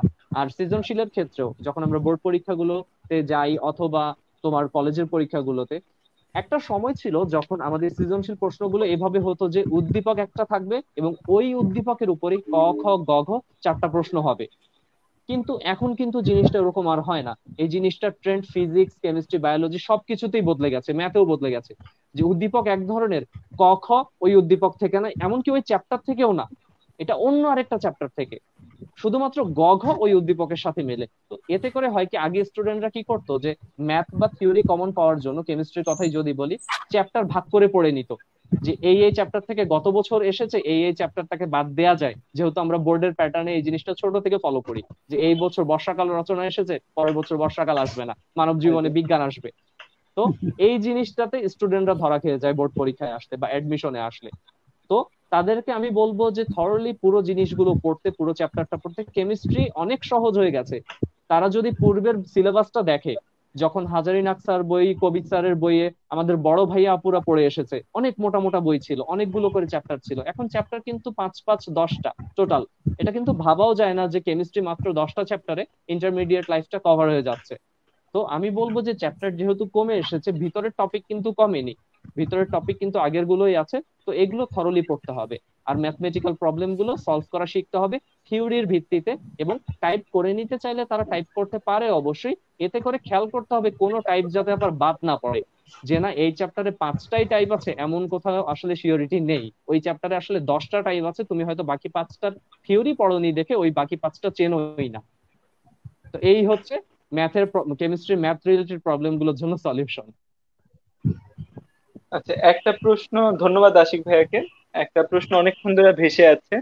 এই প্রশ্নটা হচ্ছে যে একজন উদ্ভাসে ইঞ্জিনিয়ারিং কোর্স করতে পারছে না ফ্যামিলি ক্রাইসিসের জন্য, কি করবে? তার কি চিন্ময় ভাইয়ের ফিজিক্স কোর্স করলে কি উদ্ভাসে ক্লাস না করলেও চলবে? এখন এটা হচ্ছে লাইভ সেশন, এখানে কোনো কোচিং এর ব্যাপারে পজিটিভ নেগেটিভ কিছুই বলা যাবে না, বললে এটা একটা ঝামেলা। তো হচ্ছে পজিটিভ নেগেটিভ কিছু আমরা বলতে পারবো না। কিন্তু আমি একটা কথা বলতে চাই, তোমার এই যে ফ্যামিলি ক্রাইসিসটা আছে না, এই ফ্যামিলি ক্রাইসিসটা তোমার জন্য একটা পজিটিভ জিনিস। কিভাবে পজিটিভ জিনিস? সেটা হচ্ছে কি, এই ফ্যামিলি ক্রাইসিসটাকে যদি তুমি মার্ক আপ করো এবং এই ফ্যামিলি ক্রাইসিসটার কথা চিন্তা করে যদি তুমি নিজের পড়ালেখাকে বুস্ট আপ করো, তখন কিন্তু তুমি একটা বার্নিং ডিজায়ার পাবে। এবং এখন অনলাইনে যে পরিমাণ কন্টেন্ট রয়েছে, তুমি কোনো কোচিং এ না পড়ো বা কোনো কিছু না করো, না করলেও কিন্তু তুমি যে কোনো জায়গায় ভালো একটা জায়গায় চান্স পেতে পারো। তো ফ্যামিলি ক্রাইসিসটাকে নেগেটিভলি না নিয়ে পজিটিভলি নাও, এবং পজিটিভলি নিয়ে এইটাকে নিজের একটা বার্নিং ডিজায়ার ক্রিয়েট করে তোমার লক্ষ্য অর্জনের দিকে এগিয়ে যাও, তাহলেই দেখবে যে তোমার লক্ষ্য অর্জন অনেক সহজ হবে। আচ্ছা, আমি অপর ভাইকে একটা প্রশ্ন করব, তারপরে আমি একটু চলে যাব, আমার কাজ আছে। আচ্ছা, বুয়েটে এই আমি থাকবোই না লাইভে, সবাই খালি বুয়েট নিয়ে এবং হচ্ছে ফিজিক্স কেমিস্ট্রি নিয়ে কথা বলতেছে, মেডিকেল নিয়ে কেউ কথা বলে না, সব বুয়েটের ভাইয়া দেখে। আচ্ছা, অপর ভাইকে আমি একটা প্রশ্ন করব, তারপর হচ্ছে যে আমি সেটা হচ্ছে যে বুয়েটের সিএসসি তে পড়তে কিভাবে প্রস্তুতি নিবে। আচ্ছা, আমি প্রশ্নটা ঘুরাই করি, ইন্টারেস্টিং হয় না? প্রথম প্রশ্ন অপর ভাইয়ের কাছে, যে অপর ভাইয়ের বিয়ের অনুষ্ঠান কবে হবে এবং সেখানে কি আমরা সবাই দাওয়াত পাবো কিনা, এবং এই যে ক্লাসরুমের যারা আছে সবাই কি ইনভাইটেড হবে কিনা? এটা হচ্ছে প্রথম প্রশ্ন। নাকি অনলাইনেই সকলকে হচ্ছে যে ট্রিট দিয়ে দেওয়া হবে, যে একটা খাসির ছবি দিয়ে যে নাও তোমাদের সকলের ট্রিট, আর হচ্ছে পোস্ট করে দিবে। আর সেকেন্ড যে প্রশ্ন, সেটা হচ্ছে যে মানে বুয়েট ভর্তি পরীক্ষার জন্য আসলে স্টুডেন্টরা কিভাবে from the very first day নিজেদের প্রস্তুতি নিতে পারে। এখানে শুধু সিএসসির কথা বলা আছে, সিএসসি যদিও ফার্স্টের দিকে সাবজেক্ট, তো বুয়েটের ভাইয়ারা যেহেতু এখানে আছে, তো বুয়েটের জন্য মানুষ আসলে কিভাবে প্রিপারেশন নিতে পারে, এবং প্রথম প্রশ্নের উত্তরটা হচ্ছে যে দিতে হবে। আচ্ছা, প্রথম প্রশ্নের উত্তরটা দিয়ে শুরু করি। আমি তো ফাঁকি দেওয়ার কথা চিন্তা ভাবনা করতেছিলাম করোনার কারণে, যে করোনার কারণে কিছু টাকা পয়সা খরচ কমিয়ে বিদেশে চলে যাওয়ার একটা ভালো সুযোগ, তো এরকম একটা প্ল্যান করতেছিলাম। বাট তোমরা যেভাবে ধরতেছো, কিছু হইলেও তো দাওয়াত দিতে হবে। আর আমার প্ল্যান ছিল এরকম যে স্টুডেন্টদের সবাইকে তো আসলে মানে দাওয়াত দিয়ে হয়তো ওভাবে ইনভাইট করে বা তাদেরকে আনানো পসিবল হবে না। আমার চিন্তা ছিল তাদেরকে আমার পিডিএফ ফ্রি করে দিব, এটা হইতে পারে হচ্ছে এক ধরনের ট্রিট বা এক ধরনের দাওয়াত। তো এটা, আর তোমরা যারা এখানে লাইভে আছো, তো তাদের সাথে ইনশাল্লাহ চেষ্টা করবো যে একসাথে তো অবশ্যই হওয়ার একটা পরিকল্পনা থাকবে, অবশ্যই দেশের পরিস্থিতি ভালো হওয়ার সাপেক্ষে। আর ভালো না হলে দেশের পরিস্থিতি আসলে মানে অনুষ্ঠান হওয়ার কথা ছিল, পাশও করে যাওয়ার কথা ছিল আমার চিন্ময় আশিকের, কিন্তু ঘটনা হচ্ছে কোনোটাই আসলে সম্ভব হইতেছে না। তো এটা ইনশাল্লাহ পরবর্তীতে দাওয়াত হলে বা অনুষ্ঠান হলে জানানো হবে। আর বুয়েটের পড়ার ক্ষেত্রে যে বললো, তো এটা চিন্ময় ভালো বলতে পারবে, কারণ চিন্ময়ের পজিশন আমার চেয়েও আগে বুয়েটের ক্ষেত্রে। তো চিন্ময় ভালো বলতে পারবে সিএসসির জন্য বা ট্রিপলের জন্য অ্যাকচুয়ালি বাড়তি করে কি প্রিপারেশন নিতে হয় না হয়। এর জন্য আমি এই প্রশ্নটা চিন্ময়কে আলটিমেটলি হস্তান্তর করতেছি। পজিশন ডাজন্ট ম্যাটার, মানে একটা পরীক্ষা, সেই যে 3 ঘন্টার একটা পরীক্ষা, কে ভালো দিবে কে খারাপ দিবে সেটা অনেক কিছুর উপর ডিপেন্ড করে। সেই 3 ঘন্টার উপর আমি সুস্থ আছি কিনা, আমার হুট করে মাথা ধরেছে কিনা, কিংবা আমার সব ব্রেইন ঠিক মতো কাজ করছে কিনা, কিংবা আমি টেনশনগ্রস্ত হয়ে গেছে কিনা, অনেক কিছুর উপর ডিপেন্ড করে। মানে এই যে বললা যেটা, যে 3 ঘন্টার মানে একটা পরীক্ষার উপর ডিপেন্ড করে আমার কাছে হস্তান্তর করে দিলা, এটার সাথে আমি ব্যাপক হারে দ্বিমত পোষণ করছি। আচ্ছা, আর কোশ্চেনের অ্যান্সার দিতে হয়, কোশ্চেনের অ্যান্সার দিতে হলে মানে এইটা মানে এক এক জনের ক্ষেত্রে এক এক রকম ভাবে হবে। তবে প্রথম থেকে একদম শুরু থেকে, মানে আমি যখন ইন্টারে পড়া শুরু করব, তখন থেকে আমাকে অ্যাকচুয়ালি ডিসিশন নিয়ে নিতে হবে যে আমি কোন দিকে যেতে চাচ্ছি। আমি কি মেডিকেলে পড়তে চাচ্ছি, নাকি আমি ইঞ্জিনিয়ারিং এর দিকে পড়তে চাচ্ছি, নাকি আমি ইউনিভার্সিটিতে কোনো একটা সাবজেক্টে, প্রিয় একটা সাবজেক্টে পড়তে চাচ্ছি। কারণ দেখা যাচ্ছে যে আমি যদি প্রথমে না জানি যে আমি কি কি পড়তে চাচ্ছি বা কি আমার ইচ্ছা, তাহলে সেটার প্রতি না আগানো হয় না। অনেকে মনে করে যে ভাই আগে মানে এইচএসসিটা দেই, এইচএসসিটাকে পাস করি, তারপরে না আমি একটা ডিসিশন নিব, অ্যাকচুয়ালি তখন যে দেরি হয়ে যাবে। মানে এখন যেটা হচ্ছে, মানে যেটা বলে যে কম্পিটিশনের যুগে এখন অনেকেই দেখা যাচ্ছে ইঞ্জিনিয়ারিং কোচিং এ যা যা পড়ানো হচ্ছে বা ইঞ্জিনিয়ারিং এর সময় যেসব লেকচারশিট দেওয়া হচ্ছে বিভিন্ন জায়গায়, সেসব অনেক আগে থেকে তারা কালেক্ট করে, এবং অনেক আগে থেকে কালেক্ট করার পরে তারা অনেক আগে থেকে সেগুলো কমপ্লিটও করে রাখে। আমার এমন স্টুডেন্টের সাথে কথা হয়েছে 2020 ব্যাচেরই, যে বলেছে ভাইয়া আমার তো অমুক কোচিং এর লেকচারশিট সব শেষ, মানে এভাবে বলেছে আমাকে, এখন আমি কি করবো? আমি বলি যে তুমি তো শেষ করে ফেলছো, তাহলে এখন কি করবা বলো, তোমার এখন রিভিশন দিতে হবে। মানে অনেকে অনেক অ্যাডভান্স চলে যায়, তো সেক্ষেত্রে তারা তো অবশ্যই বেটার একটা মানে মানে প্রিপারেশন একটা নিবে। এখন একটা বিষয়, প্রিপারেশন এক জিনিস আর চান্স পাওয়া কিন্তু আরেকটা জিনিস। প্রিপারেশন তোমাকে অবশ্যই সেরাটা নিতে হবে, কিন্তু চান্স পাওয়াটা অনেক লাকের উপরও ডিপেন্ড করে, সেদিনের পরিস্থিতির উপর ডিপেন্ড করবে, অনেক কিছুর উপর ডিপেন্ড করবে। আমার মনে আছে বুয়েট ভর্তি পরীক্ষার আগের দিন, বুয়েট ভর্তি পরীক্ষা ছিল সম্ভবত সকাল 9টায়, আর আমার ঘুম আসছিল না, আমি আবার 3টা পর্যন্ত জেগেই ছিলাম, তারপরে সকাল 7টার দিকে উঠতে হয়েছে। এবং পরীক্ষার হলে বসে আমি 8টা সোয়া 8টার দিকে হলে ঢুকে গেছিলাম, এবং পরীক্ষার হলে বসে কিছুক্ষণ পরে আমার মনে হচ্ছে আমি টায়ার্ড হয়ে যাচ্ছি। মানে পরীক্ষার মধ্যে আমার মনে হচ্ছে যে শেষ হলে বাঁচি, যে পরীক্ষাটা যে কখন শেষ হবে আমার ভালো লাগছে না, বাসায় যে একটু ঘুমাবো, মানে অ্যাটলিস্ট এরকম মনে হয়েছে। মানে যে পরীক্ষা আমার বেশি মানে যেটা বলা হচ্ছে সিরিয়াস থাকার কথা, ওই পরীক্ষার সময় এরকম মনে হতে পারে। আবার এরকমও অনেক স্টুডেন্ট আছে যারা দেখা গেছে খুব ভালো মতো পড়াশোনা করেছে, খুব ভালো মতো তারা আগের দিন ঘুমাতে পেরেছে এবং খুব ভালো মতো পরীক্ষাও দিতে পেরেছে। এইটা মানে প্রিপারেশনটা মানে সেদিনের উপর ডিপেন্ড করে এবং আগের 2 বছরের উপর বেশি ডিপেন্ড করে। অ্যাকচুয়ালি আগের 2 বছরটা অনেক বেশি বড় একটা ফ্যাক্টর, কারণ অনেকে এই সেম প্রিপারেশনটা 3 মাসের নিতে ট্রাই করে, অনেকে সেম প্রিপারেশনটা সেই মনে করো যে ইন্টারের পর মানে এসএসসির পর নেওয়া শুরু করার ট্রাই করে, অনেকে মানে আগে থেকে সেটা করে রাখে। এবং আমি যেটা বলবো, কেউ যদি এখন ফার্স্ট ইয়ারে থাকো কিংবা কেউ যদি এখন কেবল সেকেন্ড ইয়ারে উঠতেছে, 2021 যারা ব্যাচ আছো, তাদের মধ্যে কেউ যদি মানে এখন ডিসিশন না নাও, তাহলে এখনই ডিসিশন নিয়ে নাও, তোমার কাছে এখন এনার টাইম আছে, এখন ডিসিশন নিয়ে নাও, তারপরে এখন থেকে শুরু করতে পারো। শুরু করাটা মানে দোষের কিছু না, এমন না যে তুমি এইচএসসি দাওনি বলে তুমি মানে অ্যাডমিশনের জিনিসপাতি পড়তে পারবে না, অ্যাকচুয়ালি এরকম না। এখন যেটা হচ্ছে, এইচএসসি কোশ্চেনের লেভেলটা কিন্তু দিন দিন বাড়ছে, এটা কিন্তু আমরা সবাই দেখতেছি। মানে লেভেলটা যে হারে বাড়তেছে, এমন হচ্ছে যে অ্যাডমিশন এইচএসসি একই লেভেলে নিয়ে যাওয়ার ট্রাই করা হচ্ছে, এবং এটা করা হবে, এটা করা ভালো অ্যাকচুয়ালি, এটা করা অ্যাকচুয়ালি অনেক বেশি ভালো, যে এইচএসসিটাকে অ্যাডমিশনের লেভেল আস্তে আস্তে নিয়ে যাওয়া, কোশ্চেনের লেভেলটা ওইটা কিন্তু করা হচ্ছে। মানে এইচএসসি দেখা যাচ্ছে যে ফিজিক্সের কথা যদি বলি কিংবা ম্যাথের কথা যদি বলি, যে ঘ নাম্বার যে প্রশ্নটা উচ্চতর দক্ষতা, ওইটা কিন্তু এখন অনেকটাই দেখা যাচ্ছে যে অ্যাডমিশন নির্ভর। ইভেন আমি 2019 ব্যাচে এমন কিছু প্রশ্ন পেয়েছি যেটা আমি নিজেও অ্যাডমিশনের সময় পড়িনি, এমন কিছু কোশ্চেন আছে। তো সেগুলোর ক্ষেত্রে তো আস্তে আস্তে দিন তো একটু কঠিন হচ্ছে। এখন কেউ যদি ভাবো যে ভাইয়া এটা তো অ্যাডমিশনের জিনিস, অ্যাডমিশনে আসবে তখন পড়ে নিব, এখন সোজা সোজা জিনিস পড়বো, পার পেয়ে যাব, এই মানে দিন বদলায় গেছে, এখন হলো সত্যি কথা বলতে দিন বদলিয়ে গেছে। এখন মানে ওইভাবে যে লাভ নাই, এই জন্য তোমাকে প্রথম থেকে পড়তে হবে। আর প্রথম থেকে তুমি যদি পড়ো, সৃষ্টিকর্তা সহায় থাকলে, সেদিনে তোমার লাক ভালো থাকলে তুমি অবশ্যই উপরের দিকে টপের দিকে থাকবা, এদিকে এটা নিয়ে কোনো সন্দেহ নাই। মানে যে চেষ্টা করবে সে পারবে, যে চেষ্টা করবে সে পারবে, তবে অবশ্যই প্রিপারেশন একটা ভালো হইতে হবে ফার্স্ট কথা। সেকেন্ড কথা হলো সেদিনের লাকটা তোমার ভালো হতে হবে। এই দুইটা যদি মিলে যায়, খাপ খায় সেদিনে, অবশ্যই তুমি রেজাল্ট ভালো করতে পারবে। হ্যাঁ, মানে অ্যাডমিশনের দিন আসলে ভাগ্য অনেক বড় একটা ফ্যাক্ট। বিশেষ মানে বুয়েটে 3 ঘন্টার সময়, মেডিকেলে 60 মিনিট সময়, ঢাকা ইউনিভার্সিটিতে 90 মিনিট সময়। তো মানে সব মিলে আসলে অনেক ভালো ভালো স্টুডেন্টও দেখা যায় কি অ্যাডমিশন টাইমে বা এই পরীক্ষাগুলোর মধ্যে ভালো পারফর্ম করতে পারে না। তো এটা ব্যাড লাক ঘটতেই পারে যে কারো দিকে, বাট হচ্ছে ব্যাড লাক গুড লাকের আগে তোমার নিজের ডেডিকেশন। মানে আমার আম্মু, সাদাব, আমি একটা কথা একটু অ্যাড করবো যে ঘুমের ব্যাপারটা চিন্ময়ের কথা থেকে বলি। আমার মেডিকেল ভর্তি পরীক্ষার আগের রাতে, ডিইউ ভর্তি পরীক্ষার আগের রাতে আর বুয়েট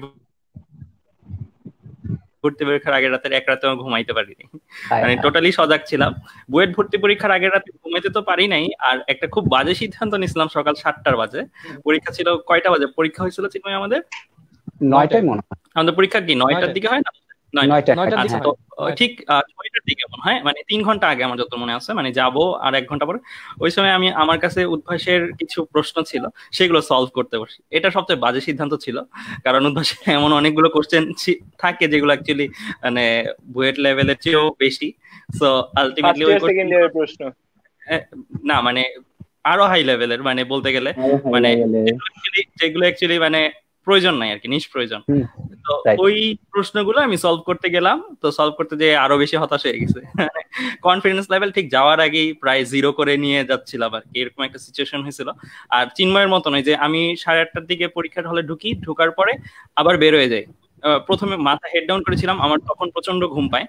সো হেড ডাউন করেছিলাম, পরে আবার বের হয়ে যাই। তো আমার মনে আছে বুয়েট মাঠে হচ্ছে ওখানে কফি চা বিক্রি করতেছিল, টানা আমি 2 কাপ কফি 2 কাপ চা টানা খাইলাম, কারণ হচ্ছে আমার ঘুম কাটাইতে হবে। তারপর হচ্ছে আবার পরীক্ষা দিতে ঢুকি, মানে এরকম একটা সিচুয়েশন। আমার কাছে মনে হচ্ছিল যে পরীক্ষা আমি দিতে পারবো না। আমার আব্বু সান্ত্বনা দিচ্ছিল এটা না হইলে কি হবে, পরীক্ষা দেওয়ার আগে, যে ঢুকার আগে, যে এটা না পারলে কোনো সমস্যা নেই, আইইটি আছে, মানে এরকম সান্ত্বনা দিচ্ছিল আর কি।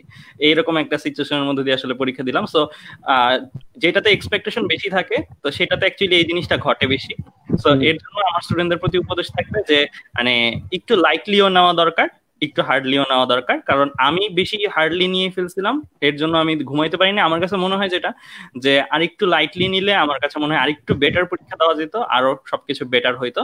কারণ আমাদের বিভিন্ন কোচিং সেন্টারে কিন্তু এরকম হয় যে চান্স পাওয়ার আগেই অনেক ক্ষেত্রে ছবি তুলে রাখে স্টুডেন্টদের, যে কোচিং সেন্টারের যে ম্যানেজার, এদের সাথে ছবি তুলে রাখে। তো আমাদের ব্যাচে যে ফার্স্ট ছিল শোয়েব, তো ও সহ আমাদের প্রায় 40-45 জনের এরকম ছবি তুলে রাখছিল, যে এদের মধ্যে থেকে কেউ একজন হইতে পারে। তো আমিও তাদের মধ্যে ছিলাম। তো আলটিমেটলি আমার এর জন্য মানে সবকিছু মিলে এক্সপেকটেশন এত বেশি হয়ে গেছিল, তো এর জন্য আমার রাতে ঘুমও হয়নি, এর জন্য একটা সিচুয়েশনের মধ্যে পড়ি।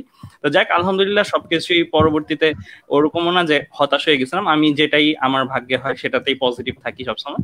সো আলটিমেটলি এরপরে কোনো সমস্যা নেই। বাট লাইটলি নিলে আমার কাছে মনে হয় অন্য কিছু হইতে পারতো, এটা আরো ওর্সও হইতে পারতো আমার জন্য, হয়তো ওই জায়গাগুলো দিয়ে যে আরো বেশি ক্যারিয়ারগত ভাবে ধসে পড়তে পারতাম। বাট আমার কাছে মনে হয় যে লাইটলি নিলে আরো একটু বেটার হতো আমার জন্য।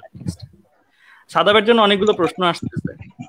আমার জন্য ভাই একটা প্রশ্নই আসছে, যে হচ্ছে মাজেদা ম্যাডামের বই থেকে লাস্ট ইয়ার কোশ্চেন এসেছিল, এই বইটা কি পড়তে হবে কি না। মানে এই যে মাজেদা বেগম ম্যাডামের বই থেকে যে প্রশ্নের কথাটা, এটা আসলে জুলজির জন্য। তো জুলজির প্রশ্নগুলো দেখা যায় যে মেডিকেল অ্যাডমিশন টেস্টে কিছু অ্যাটিপিক্যাল বা আমাদের কমন যে বই রয়েছে আজমল স্যারের বইয়ের বাইরে কিছু 3-4টা প্রশ্ন অলওয়েজ জুলজি থাকে। তা আমাদের ইয়ারে যেমন 2016 সালের পরীক্ষার মধ্যে প্রশ্ন ছিল, অ্যাডলিন ম্যাডামের বই থেকে প্রশ্ন ছিল। তো এরকম অ্যাডলিন ম্যাডাম বলো, মাজেদা ম্যাডাম বলো, তারপর হচ্ছে নীলুফার ইয়াসমিন ম্যাডাম আছে। তো নানা জনের বই থেকে 2-3টা প্রশ্ন হচ্ছে যে অ্যাটিপিক্যাল অ্যাড করা হয় নর্মালি হচ্ছে কিছু জুলজির মধ্যে। কারণ এই জিনিসটা স্টুডেন্টরা সবচেয়ে বেশি ভালো পারে। তো তো যে প্রশ্ন করে সে মনে মনে বলে যে এই জিনিস তোরা ভালো পারিস, তো আচ্ছা তোরা যেটা ভালো পারিস সেটা নিয়ে তোদের সাথে খেলবো। তো দেখা যায় এই জন্য জুলজির 2-3টা প্রশ্ন হচ্ছে যে একটু অ্যাটিপিক্যাল টাইপের থাকে। তো এই অ্যাটিপিক্যাল টাইপের প্রশ্নগুলোর জন্য তুমি এখন কি 2-3টা বই পড়বা কিনা। তো নর্মালি আমি আমার স্টুডেন্টদের সাজেস্ট করি যে জুলজির জন্য আজমল স্যার এবং আলিম স্যার 2টা বই পড়ার জন্য। এছাড়া একটু প্র্যাকটিসের জন্য, যেহেতু রিসেন্ট ইয়ার্স গুলায় মাজেদা ম্যাডামের বই থেকে বেশি প্রশ্ন আসছে, এমন লাস্ট ইয়ারের এইচএসসি পরীক্ষার মধ্যেও মাজেদা ম্যাডামের বই থেকে প্রশ্ন এসেছে। তো ওই বইটা একটু দেখা, এবং বায়োলজির জন্য যে আরেকটা বই তোমার একেবারে মুখস্থ করা লাগবে সেটা না, তোমার মেইন বই আজমল স্যারের বই পড়ার পর জাস্ট ওই বইগুলো একটু রিডিং দাও, কোনো এক্সট্রা ইনফরমেশন আছে কিনা, যদি থাকে তাহলে তোমার যে মাদার বুক রয়েছে আজমল স্যারের বই, সেই বইটার মধ্যে জাস্ট টপিকস গুলো অ্যাড করে রাখলা, বা নতুন যে ইনফরমেশন গুলো আছে সেগুলো অ্যাড করে রাখলা, এতটুকু। তো আমি সাজেস্ট করবো যে জুলজির জন্য যে মাজেদা ম্যাডামের বইটাও একটু হচ্ছে যে দেখা। তো আরেকজন বলছে যে বায়োলজি মনে থাকে না, কি করব। এখন মনে থাকে না কি করবো, এটা একটা সহজ উত্তর হচ্ছে কি, ছোটবেলায় যখন তোমার জন্ম হয়েছে বা ছোটবেলায় যখন তুমি বড় হচ্ছিলে আস্তে আস্তে, তখন তোমার নাম শিখানো হয়েছে, তোমাকে নাম মুখস্থ করা হয়েছে, যে বলো বাবা তোমার নাম হচ্ছে এই, তোমার নাম ওই, তোমাকে কি বোঝানো হয়েছে যে নাম তোমার এইটা, এই এই কারণে তোমার নাম এরকম হয়েছে। তো কিছু কিছু জায়গায় কিছু কিছু জিনিস আমাদের মুখস্থ রাখা লাগবে। বাট শুধু মুখস্থ রেখে আসলে আমরা সবকিছু মনে রাখতে পারবো না। মুখস্থের সাথে একটু বোঝার টেকনিক গুলো অ্যাপ্লাই করা লাগবে, যে বায়োলজিটাকে একটু টেকনিক্যালি অ্যাপ্লাই করে পড়তে হবে। এবং আরেকটা জিনিস যেটা ভয়াবহ সেটা হচ্ছে যে তোমরা প্রথমেই একটা নেগেটিভ সেন্স ঢুকে নাও ব্রেনের মধ্যে, একটা নেগেটিভ সিগন্যাল দাও আমাদের যে ব্রেইনটাকে, তুমি একটা নেগেটিভ সিগন্যাল দাও যে এই জিনিসটা কঠিন। কিছু কিছু সাবজেক্টের ব্যাপারে কিছু কিছু ভাই বা কিছু কিছু প্রচার প্রচারণা এরকম করে যে কেমিস্ট্রি ক্ষেত্রে জৈব যৌগ কি কঠিন, আয় হ্যাঁ জৈব যৌগ অনেক কঠিন, বা ম্যাথের ক্ষেত্রে ইন্টিগ্রেশন ডিফারেন্সিয়েশন অনেক কঠিন। তো এই যে, বা ফিজিক্সের ক্ষেত্রে স্থির তড়িৎ চলতড়িৎ অনেক কঠিন। তো এই যে এরকম কিছু নেগেটিভ ইম্প্যাক্ট ঢুকানো হয় ব্রেনের মধ্যে যে কঠিন, এটা কিন্তু একটা নেগেটিভ সিগন্যাল ব্রেনের মধ্যে। তো ব্রেনের মধ্যে যদি একটা নেগেটিভ সিগন্যাল দেওয়া হয় তাহলে ইম্প্যাক্টটা বা আউটকামটাও নেগেটিভ হবে এবং তোমার কাছে ওই জিনিসটা নেগেটিভ লাগবে। যে ব্যাপারটা হচ্ছে এমন যে দিনের বেলা তুমি সকালবেলা তুমি উঠে চিন্তা করলা যে আজকে আমার সাথে দিনটা খুব খারাপ যাবে বা আজকে আমার দিনটা হয়তো খুব খারাপ হবে। ওই যে ছোটবেলায় বলতো না 1 শালিক বা 2 শালিক দেখলে দিন খারাপ যায়। তো খারাপ যাবার চিন্তা হলে তোমার কি হবে, রাস্তায় গিয়ে দাঁড়াইছে একটা বাস মিস হয়েছে, তোমার মনে হবে হ্যাঁ আমার সাথে কি খারাপ ঘটনা ঘটলো, আমার বাস মিস হয়ে গেল। বাট তুমি যদি ঘুম থেকে উঠে এটা চিন্তা হতো যে না আমার দিনটা আজকে ভালো যাবে, তখন কি হচ্ছে বাস মিস হলে তোমার মনে হতো যে না ওই বাসটা অনেক ভিড় ছিল এই জন্য বাসটা মিস গেছে, আমার নেক্সট বাসটা হয়তো খালি আসবে। তো দ্যাটস ওয়াই সব সময় পজিটিভ চিন্তা করা উচিত। বায়োলজি বলো, ফিজিক্স বলো, কেমিস্ট্রি বলো, কোন একটা স্পেসিফিক ব্যাপারকে কঠিন না ভেবে প্রথমে ভাবা উচিত যে এই জিনিসটা সকলে পড়ে পাশ করে গেছে, অনেকেই এই জিনিসটার উপর ভালো করেছে, আমি যদি চেষ্টা করি আমিও ভালো করতে পারবো। এটা কঠিন না, এটা সহজ জিনিস, আমি বুঝে বুঝে করার চেষ্টা করবো। আর বায়োলজিতে আসলে অনেক ইনফরমেশন, যেটা অন্যান্য সাবজেক্ট গুলো থেকে বায়োলজির পার্থক্য, ইনফরমেশন অনেক বেশি। সেই ইনফরমেশন গুলো মনে রাখার জন্য কিছু ট্রিক, কিছু চিন্তা ভাবনা করে একটু সময় দিতে হবে। বায়োলজির পেছনে মোস্ট অফ দি স্টুডেন্ট সময় দেয় না। ইন্টারে ওঠার পর স্টুডেন্টদের মেইন যে ম্যাটার অফ কনসার্ন থাকে দুইটা থাকে, একটা হচ্ছে ফিজিক্স আর একটা হচ্ছে ম্যাথ। এই দুইটাকে স্টুডেন্টরা ভয় পায় এবং মেইন ম্যাটার অফ কনসার্ন থাকে। কেমিস্ট্রিটাকে একটু গুরুত্ব দেয়, বায়োলজিটাকে মনে করে ধুর বায়োলজিতে পড়লেই পারা যাবে। এবং দেখা যায় অনেক স্টুডেন্ট পড়েও ভালো করে, যেমন দেখা যায় কলেজ লেভেলে আমাদের 50 এবং 25। তো বায়োলজি রিটেনের জন্য দেখা যায় কিছু পেইড টপিকস পড়লে, যেমন ঘাসফড়িং যে চ্যাপ্টার আছে, ঘাসফড়িং চ্যাপ্টার থেকে জাস্ট ঘাসফড়িং এর পুঞ্জাক কি এবং ঘাসফড়িং এর দর্শন কৌশল, এই দুইটা টপিক পড়লে কিন্তু ঘাসফড়িং শেষ। আর ঘাসফড়িং এ কিছু লাগে না, এখান থেকে সিকিউ চলে আসে। বাট এমসিকিউর জন্য কিন্তু তোমার অনেক কিছু পড়া লাগছে। তো এই যে দেখা যায় আমাদের এইচএসসির পড়ালেখার সিস্টেমটা আর অ্যাডমিশনের পড়ালেখার সিস্টেম দুইটার মধ্যে কিছু পার্থক্য থাকার কারণে বায়োলজিতে একটু প্রবলেম হয়। তো বায়োলজিটাকে একটু পজিটিভলি নাও, পজিটিভলি নিয়ে বায়োলজিটাকে ভালোবেসে পড়ার চেষ্টা করো। যখন তুমি পজিটিভলি নিবা এবং ভালোবেসে চেষ্টা করবা তখন তোমার ওই জিনিসের সফলতা আসবে। তো কোনো কিছুই তুমি একটা মেয়ের প্রতি যদি টাইম না দাও, একটা মেয়েকে যদি তুমি গুরুত্ব না দাও, সে তোমাকে ভালোবাসবে না। তার পিছনে অনেক টাইম ইনভেস্ট করা লাগবে, তার পিছনে অনেক ইনভেস্টমেন্ট করা লাগবে, তোমার টাইম বলো, মানি বলো, যা বলো সবকিছু ইনভেস্ট করার পর সে আলটিমেটলি তোমাকে ভালোবাসবে, তো সে আলটিমেটলি তোমার ডাকে সাড়া দিবে। ঠিক তেমনি যে কোনো সাবজেক্ট, সেই সাবজেক্টের প্রতি তুমি ভালোবাসা দেখাবে না, ডেডিকেশন দেখাবে না, টাইম দিবে না, তার ঠেকা পড়ছে ওই সাবজেক্টের যে তোমাকে সে গুরুত্ব দিবে। আচ্ছা যাই হোক, আমি অনেকগুলো কথা একসাথে বললাম কারণ আমার একটু কাজ আছে ভাই। মানে আমি এখানে একটা জিনিস অ্যাড করি, আমাদের কিন্তু এটা শুধুমাত্র মানে পজিটিভলি নেওয়া যে একটা খুব বড় একটা জিনিস, এটা কিন্তু প্রোডাক্ট বা যে কোনো কিছু পারচেস করার ক্ষেত্রে তুমি চিন্তা করো যে আমরা যে কোনো ডিভাইস কিনি বা যেগুলো কিনি, এগুলো কিন্তু আমরা প্রথমে আবেগ দিয়ে কিনি, মানে আবেগ দিয়ে মনে করি যে আমার আইফোনটা লাগবে, তারপরে যুক্তি দিয়ে যাচাই করি যে কেন কেন লাগবে। মানে তেমনি সাবজেক্টের ক্ষেত্রে বায়োলজিটা কঠিন, এটা আমি আগেই কিন্তু সিদ্ধান্ত নিয়ে রাখছি, তারপরে আমি যুক্তি দিয়ে যাচাই করি কেন কঠিন। সো আলটিমেটলি জিনিসটা অ্যাপিয়ার করে এভাবে যে যুক্তি দেখাচ্ছে, যুক্তি দিয়ে কঠিন সে প্রমাণ করছে, কিন্তু সে কিন্তু আগেই থিওরিটা এস্টাবলিশ করে রাখছে সেটা কঠিন। সো আগে যদি সে থিওরিটা এস্টাবলিশ করে সহজ, তারপরে যদি সে যুক্তি দিয়ে যাচাই করে কেন সহজ, তাহলে কিন্তু তার জন্য এটা আরো বেশি গ্রহণযোগ্য হবে। যেমন আমি কিছুদিন আগে স্যামসাং A51 ফোনটা কিনেছি বাধ্য হয়ে। আমি স্যামসাং এর বড় কোনো ফ্যান না, মানে স্যামসাং ফোন আমার কাছে ভালো লাগে না লিটারালি। বিশেষ করে গ্যালাক্সি সিরিজ ছাড়া আমার কাছে মনে হয় অন্য সিরিজ গুলা জাস্ট খুব ভালো না। তো এখন কেনার পর মোবাইল একটু মানে আমি আগেই মাইন্ডের মধ্যে নেগেটিভ চিন্তা ঢুকাই রাখছি যে স্যামসাং ফোন খারাপ হবেই। তো এখন হচ্ছে যখন দেখি একটু ল্যাগ করে বা যখন একটু সমস্যা, আমার মনে কি ফোন কিনলাম, এ তো আমার পুরা গেল সবকিছু। তো সবকিছু মিলায় হচ্ছে যে নেগেটিভ হওয়া যাবে না, পজিটিভলি আসলে সবকিছু নিতে হবে। এবং আমরা সবাই চাই যে পৃথিবীটা পজিটিভিটির দিকে যাক। যেভাবে আসলে নেগেটিভিটির বিষ বাষ্প ছড়িয়ে যাচ্ছে চারদিকে, এটা আসলে একটা অশনি সংকেত। আমরা সবাই মিলে একটা পজিটিভ পৃথিবী গড়ে উঠি। আমার একটু যেতে হবে, কাজ আছে। তো ভাইয়ারা নেক্সট লাইভটা হচ্ছে যে চালিয়ে যান এবং চিন্ময় ভাই হচ্ছে হোস্ট করবে নেক্সট লাইভটা। আমি একটু সকলের কাছ থেকে অনুমতি নিয়ে আমি একটু গেলাম, আমার একটু এক্সাম নেওয়ার কাজ আছে কিছু। ওকে, সকলকে ধন্যবাদ এবং অপর ভাইকে অসংখ্য ধন্যবাদ আমাকে ইনভাইট করার জন্য। তো ভাই আমি গেলাম। ধন্যবাদ সাদাব, তুমি অনেক সুন্দর হোস্ট করেছো। তো আমরাও আলটিমেটলি আস্তে আস্তে বিদায় নিব, সমস্যা নাই। তো ফারহানের কাছে মনে হয় একটা কোশ্চেন এসেছে। হ্যাঁ রাইট একটু পড়বে? হ্যাঁ, আজকে সারপ্রাইজ লাইভে অপার ভাইয়া, চিন্ময় ভাইয়া, আশিক, সাদাব ভাইয়া, হ্যাঁ প্রিয় ভাইয়াদের সাথে লাইভে এসে কেমন ফিল করছেন? তো ফারহান বলেন আপনি কেমন ফিল করছেন? অসাধারণ লাগছে আসলে, সেটা ভাষায় প্রকাশ করতে পারবো না, কারণ আসলে আমার খুব ইচ্ছা ছিল যে অপর ভাইয়া, তারপর হচ্ছে চিন্ময় ভাইয়া, অপর ভাইয়া আমি যখন স্টুডেন্ট ছিলাম তখন কিন্তু আমি অপর ভাইয়ার ক্লাস দেখছিলাম, তখন তার আদর্শ গ্যাসের ক্লাসটা ছিল তখন তার, হ্যাঁ আমি তখন স্টুডেন্ট ছিলাম, তখন আমি এইচএসসি পরীক্ষার্থী। হ্যাঁ এইচএসসি পরীক্ষা দিব, এরকম এইচএসসি পরীক্ষা দিয়ে ফেলছি এর পরপরই অবস্থা, এরকম একটা অবস্থা।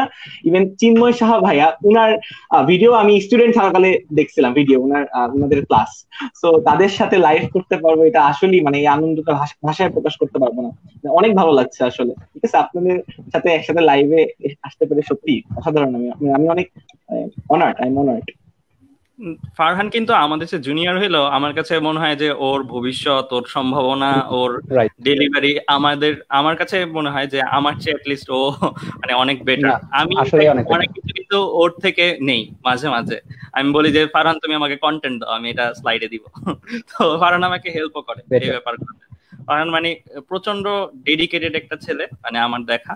তো এত অল্প বয়সে সাধারণত এত ডেডিকেশন বা এত ভালো ছেলে সাধারণত আমি দেখিনি আর কি। তো এটা এক্সেপশন, মানে সবার জন্য আলটিমেটলি আমি ফারহানের কাছে কৃতজ্ঞ কাইন্ড অফ, যে ফারহানের ভিডিও গুলো আমি আমার চ্যানেলে দিতে পারতেছি। এটা আমি অনেক কৃতজ্ঞ যে আমার ভিডিওগুলো আপনার চ্যানেল থেকে আপলোড হচ্ছে, এটা আমি আপনার প্রতি অনেক কৃতজ্ঞ।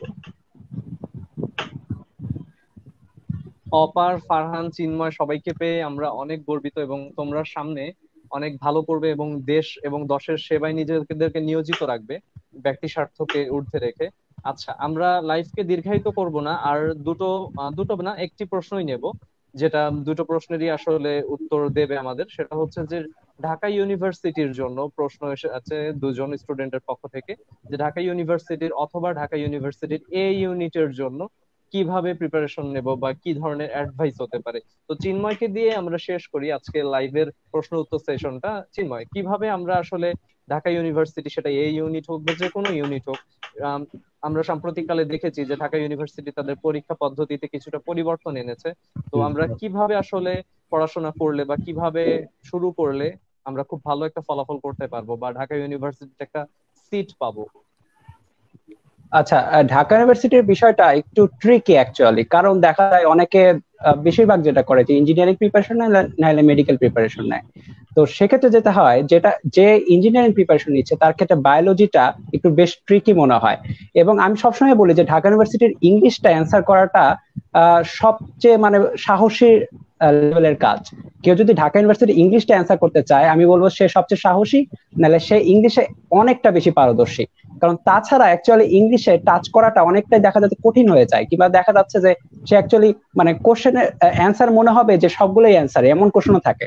তো সেক্ষেত্রে আমার মনে হয় যে কেউ যদি ইঞ্জিনিয়ারিং প্রিপারেশন নেয়, তো সেক্ষেত্রে তার ফিজিক্স, কেমিস্ট্রি, ম্যাথ নিয়ে তেমন একটা টেনশন করতে হবে না, কারণ সে অ্যাকচুয়ালি বেসিক তো পড়েছেই, তার সাথে এক্সট্রা ম্যাথও সে করে রেখেছে। সেক্ষেত্রে দেখা যায় Dhaka university physics, chemistry, math সে আরামসে খুব ভালো মতো সলভ করে চলে আসতে পারবে, সে তার যদি ইঞ্জিনিয়ারিং প্রিপারেশনটা ভালো হয়। কিন্তু বায়োলজির ক্ষেত্রে তাকে অবশ্যই নিজে নিজে পড়তে হবে, বা কারো কোনো বড় ভাইয়ের হেল্প নিতে হবে, পড়তে হবে এবং এক্সাম দিতে হবে, এমসিকিউ এক্সাম দিতে হবে। এখন গতবার যেটা দেখেছি আমরা, রিটেনও হয়েছে। সেক্ষেত্রে আরো একটু ট্রিকি হয়ে গেছে যারা ইঞ্জিনিয়ারিং প্রিপারেশন ছিল তাদের জন্য, যে ঢাকা ইউনিভার্সিটির এই ইউনিটের জন্য বায়োলজিটা নিজে নিজে পড়াটা আসলে হয় কি, মানে অ্যাডমিশনের টাইমটায় আমরা এত কম টাইম পাই পড়ার জন্য, যে সবকিছু মানে যেটা খুব তাড়াতাড়ি চলে আসে। মনে হয় যে প্রথমে মনে হয় যে ঠিক আছে আমি ফিজিক্স, কেমিস্ট্রি, ম্যাথ পড়তেছি, পরে কিছুদিন পরে আমি বায়োলজি শুরু করব। কিন্তু যেটা হয় আস্তে আস্তে টাইম আরোই পাওয়া যায় না, মানে টাইমটা আরো মনে হয় সংকুচিত হয়ে আসে। তখন মনে হয় ধুর, বায়োলজি সেই পরীক্ষার আগে পড়বো। কিন্তু পরীক্ষার আগে পড়ে রিটেনে ভালো করা, এমসিকিউতে ভালো করা টাফ। তো আমার যেটা সাজেশন থাকবে যে তোমরা যখন অ্যাডমিশনের প্রিপারেশন নিবা, তখন প্রতিদিন কমসে কম হলো আধা ঘন্টা হলেও বায়োলজির জন্য কিছুটা একটা টাইম বরাদ্দ রাখো, যেন তুমি ওইটা পড়তে পারো। কিংবা কেউ যদি খুব ইংলিশে পারদর্শী হয়ে যায়, তাহলে তার জন্য একটা অ্যাডভান্টেজ যে তার অ্যাকচুয়ালি ইংলিশ দিয়ে অ্যান্সার করলে হয়ে যাচ্ছে। তো আমরা বেশিরভাগ স্টুডেন্ট যেটা হয়, ইংলিশে অতটা পারদর্শী না, অতটা কনফিডেন্ট না। তো সেক্ষেত্রে যেটা করতে হবে, বায়োলজির জন্য 1-2 ঘন্টা করে কিংবা আধা ঘন্টা করে হলেও টাইম যদি সে রাখে, এট লাস্ট সে কিন্তু পরে একটা রিভিশন দিয়ে পুরোপুরি কভার আপ করে ফেলতে পারবে। এখন মেডিকেলের জন্য যে বিষয়টা, এইটা আর একটু ট্রিকি হয়ে যায়, কারণ মেডিকেল প্রিপারেশন নেওয়া এমনিতেই অনেক কঠিন।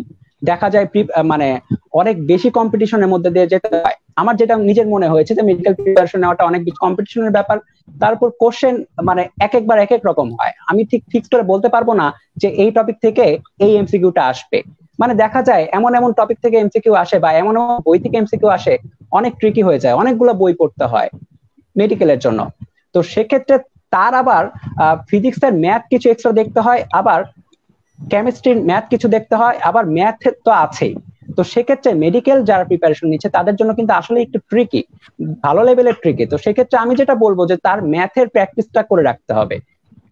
এই যে আমি যে কথাটা বললাম ইঞ্জিনিয়ারিং এর ছেলেপেলেদের জন্য বায়োলজি যেটা তারা যেভাবে পড়বে, মেডিকেল প্রিপারেশন যারা নিচ্ছে তারা ম্যাথ গুলা প্র্যাকটিস করবে 1-2 ঘন্টা ধরে, কমপক্ষে 1-2 ঘন্টা। সেটা হায়ার ম্যাথের ম্যাথ হোক, কেমিস্ট্রির ম্যাথ হোক, ফিজিক্সের ম্যাথ হোক, তিনটাই তারা প্র্যাকটিস করতে থাকবে। এখন এটা যদি তারা না করে অ্যাট লাস্ট সে কিন্তু সাফার করবে। কারণ আমি আমার মন থেকে প্রিপারেশন একটার জন্য যে আমি ডাক্তার হব, আমি এজন্য মেডিকেলে পড়ছি, কিন্তু আমাকে কিন্তু অ্যাট লাস্ট এমন হতে পারে যে মেডিকেল পরীক্ষার আগে ঢাকা ইউনিভার্সিটির পরীক্ষা, এখন ওখানে যে যদি আমি চান্সটা না পাই সেটা কিন্তু বড়সড় একটা মানে বলে যে কনফিডেন্স একটা আঘাত করে। মানে দেখা যায় যে পাশের বাসার আন্টি ফোন করে বলবে যে তার ছেলে পেয়েছে, তার মেয়ে পেয়েছে, আপনার ছেলে কত স্কোর করেছে, আপনার কত স্কোর করেছে। আমি নিজে জানি যে আমি আর অ্যাকচুয়ালি ওটাতে চান্স পাওয়ার কথা না, আমার প্রিপারেশন হলো এইটা, তাও এগুলা কিন্তু ইফেক্ট ফেলে। ইভেন এটা আমার ক্ষেত্রে হয়েছিল। আমাদের সময় মনে আছে যে মেডিকেলের পরীক্ষাটা অনেক আগে হয়েছিল এবং সেই পরীক্ষা নিয়ে অনেক বিতর্কও ছিল, সেই বিতর্কে না যাই, কিন্তু সেই পরীক্ষা হওয়ার পরে দেখা গেছিল যে আমি বলবো না কত মার্কের জন্য, কিন্তু আমি চান্স পাইনি। তো অনেকে ফোন করেছে, এই চান্স পাওনি তুমি, তোমার মতো স্টুডেন্ট চান্স পেলো না। আমি বললাম যে ভাই আমার তো মেডিকেলে পড়ার কথা না, আমি তো সেদিন গেছি অ্যাকচুয়ালি পিকনিক করতে, দেখতে যে কি রকম পরীক্ষা হচ্ছে, একটা অ্যাডমিশন টেস্ট কিরকম হয়, আমি তো গেছি অ্যাকচুয়ালি দেখতে কেমন লাগে। ঠিক আছে, তো এইটা মানে কনফিডেন্সটা নিজের উপরে। আশেপাশের মানুষ অনেক কথাই বলবে অ্যাডমিশনের সময়, সেগুলোর উপর কান দেওয়া যাবে না, কিন্তু তোমার ফোকাসটা ঠিক রাখতে হবে। তোমার ফোকাস যদি মেডিকেল হয় কিন্তু তুমি ইঞ্জিনিয়ার মানে ঢাকা ইউনিভার্সিটি ভালো ফলাফল করতে চাও, তোমাকে ম্যাথমেটিক্যাল প্রবলেম গুলো প্র্যাকটিস করতে হবে, ইটস এ মাস্ট। কারণ ঢাকা ইউনিভার্সিটির কোশ্চেন ধীরে ধীরে একটু হলেও কঠিন হচ্ছে। আর তোমার ফোকাস যদি হয় ইঞ্জিনিয়ারিং আর তুমি যদি ঢাকা ইউনিভার্সিটি এর জন্য প্রিপারেশন নিতে চাও, তাহলে তোমাকে যে বায়োলজিটা ওইভাবে পড়তে হবে। আর তোমার প্রিপারেশন যদি হয় ঢাকা ইউনিভার্সিটি এ, একদম বেসিক ঢাকা ইউনিভার্সিটি এ, তাহলে যেটা বলবো তোমার এক্সট্রা অতিরিক্ত যে বাইরের ম্যাথ, বাইরের বইয়ের ম্যাথ, অমুক বইয়ের ম্যাথ, তমুক বইয়ের ম্যাথ কিচ্ছু করে লাভ নাই। তুমি তোমার বইয়ের ম্যাথ পড়ো, যে বইগুলো বাজারে বেশি চলে সে কয়েকটা কালেক্ট করো, ওগুলার বইয়ের সবগুলো ম্যাথ করে ফেলো, সবকিছু বুঝে নাও, তুমি আরামসে চান্স পেয়ে যাবে। সৃষ্টিকর্তা সহায় থাকলে সেই দিন তুমি আরামসে চান্স পেয়ে যাবে, এনে টেনশন করার আসলেই কিছু নাই। আরেকটা প্রশ্ন আমি একটু সংযুক্ত করতে চাই ভাইয়া চিন্ময় ভাইয়ের কাছে আমার এই প্রশ্নটা, সেটা হচ্ছে যে ভাইয়া অনেকে শর্টকাট এর পিছনে ছুটে, মানে অনেকেই মনে করেন যে আমি একটা টপিক পড়াচ্ছি খুব এলাবোরেটলি, খুব ডিটেলসলি, বলে যে ভাই এত কিছু ভালো লাগতেছে না, আপনি শর্টকাট দেখান। তো এরকম মানে যারা হচ্ছে চিন্তা করে তাদের সম্পর্কে আপনি কি বলবেন? তো এটার অ্যান্সার আমি খুব শর্টলি দিব, এটার বেশিরভাগ অ্যান্সার আমি অপরের কাছে দিব আরেকটু কোশ্চেন সংযুক্ত করে। অ্যাকচুয়ালি মানে শর্টকাট পড়ে হবেই না। প্রথম কথা হলো শর্টকাট তুমি যদি পড়তে চাও তোমার সায়েন্স পড়ে লাভ নাই। সায়েন্স তুমি পড়তেছো মানে মজা নিয়ে পড়বা, সায়েন্সের যেটা মজা বা তুমি যে অ্যাকচুয়ালি রিয়েল লাইফে যেটা দেখতেছো সেটা যে তোমার বইয়ে আছে, সেটা যদি তুমি ফিল না করো, সায়েন্স পড়াটা তোমার কাছে বোকামি বা টাইম ওয়েস্ট হচ্ছে অ্যাকচুয়ালি। এইটা একটা বিষয়। আর অনেকেই আমাকে বলে যে ভাইয়া মানে ইঞ্জিনিয়ারিং কোশ্চেন ব্যাংকের একটা কোর্স করেন, মানে হাবি জাবি কোশ্চেন ব্যাংক সলিউশনের একটা কোর্স করেন, এইটা বলে সেইটা বলে। তো এই ক্ষেত্রে আমি মানে বুঝি না যে এদের অ্যান্সারটা আমি কিভাবে দিব বা আমি কি বলবো, কি বলে এদের স্যাটিসফাই করবো। তো সেটা আমি অপরের কাছে কোশ্চেনটা রাখতে চাই যে তোমার কাছে কেউ যদি কোশ্চেন করে যে ভাইয়া ইঞ্জিনিয়ারিং কোশ্চেন ব্যাংক করলেই কি সব হয়ে যাবে, বা ইঞ্জিনিয়ারিং কোশ্চেন ব্যাংকের একটা যেটা বলে যে মানে ক্লাস নেন বা ইঞ্জিনিয়ারিং কোশ্চেন ব্যাংকের একটা কোর্স করেন, সেক্ষেত্রে তুমি কি বলবে অপার?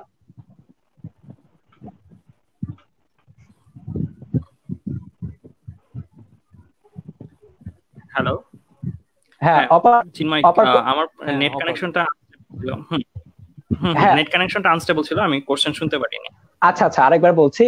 যেটা যে ফারহান বললো যে অনেকে বলছিল ভাইয়া এমসিকিউর জন্য শর্টকাট ট্রিক দেন, আবার অনেকে বলে যে ভাইয়া ইঞ্জিনিয়ারিং কোশ্চেন ব্যাংকের উপর একটা কোর্স করান, ওইটা সলিউশনের একটা কোর্স করান।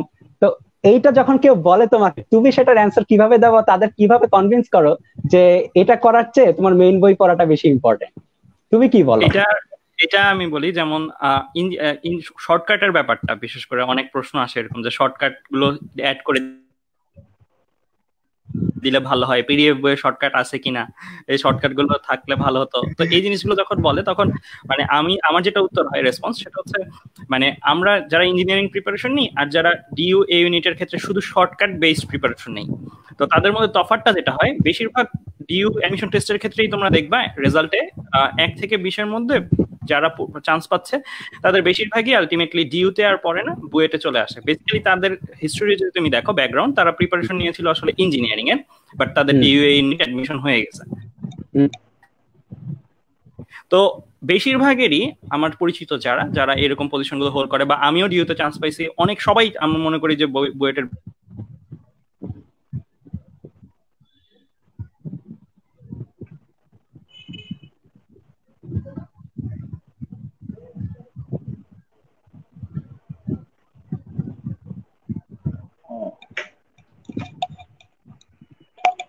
অপারের কানেকশনটা আসলে আনস্টেবল হয়ে যাচ্ছে। অপার ভাই মানে কানেকশনটা মনে হয়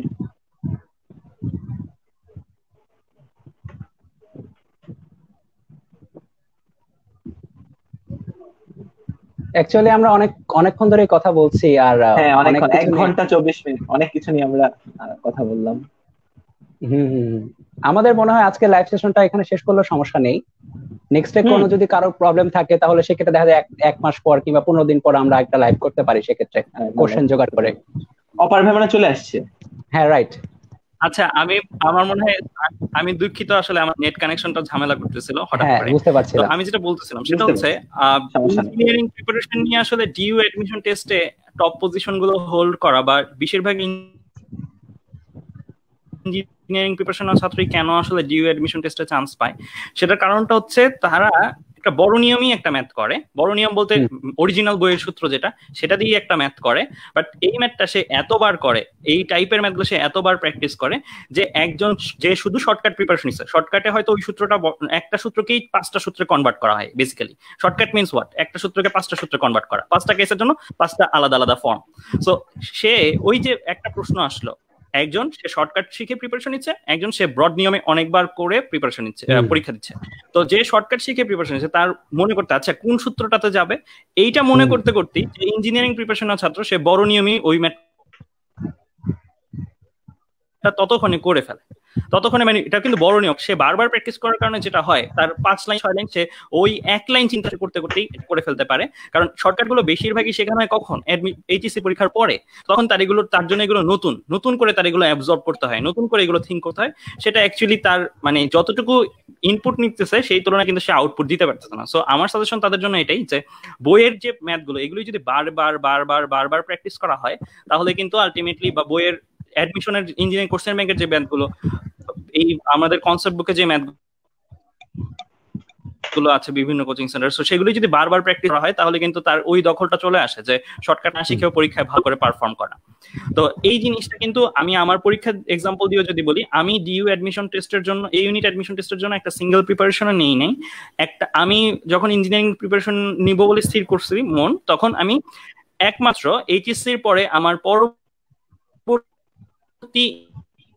এমসিকিউ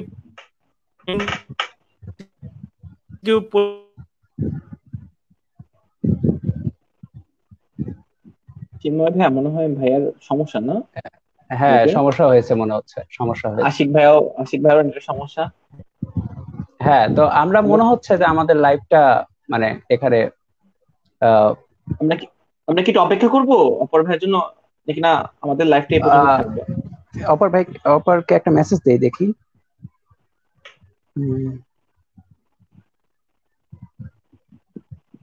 তো ওয়েট করি, আমার মনে হয় এখানে শেষ করলে অসুবিধা নেই, কারণ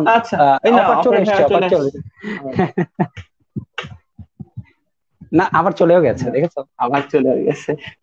যাক, নেটের সমস্যা, আসলে নেটের উপর অনেক লোড পড়ছে তো। আচ্ছা তাহলে আমরা আজকে এখানেই শেষ করি, এখানে শেষ করতে সবাইকে অসংখ্য ধন্যবাদ আমাদের লাইভে এতক্ষণ সংযোগ থাকার। আর চিন্ময় ভাই আপনাকে অনেক ধন্যবাদ, অপার ভাইকে ধন্যবাদ দিতে পারলাম না, সে তো চলে গেল। হ্যাঁ, Okay? অপার তো অর্গানাইজ করেছে এবং সবার জন্য সারপ্রাইজটা হ্যাঁ। সে অর্গানাইজ করেছে। মনে হয় আচ্ছা। অপার ভাই আসছে, একটু দেখেন তো, না মনে হয়। আচ্ছা, তাহলে আমরা লাইভটা এখানে আমরা শেষ করছি। আচ্ছা, সবাইকে thank you very much. Thank you so much.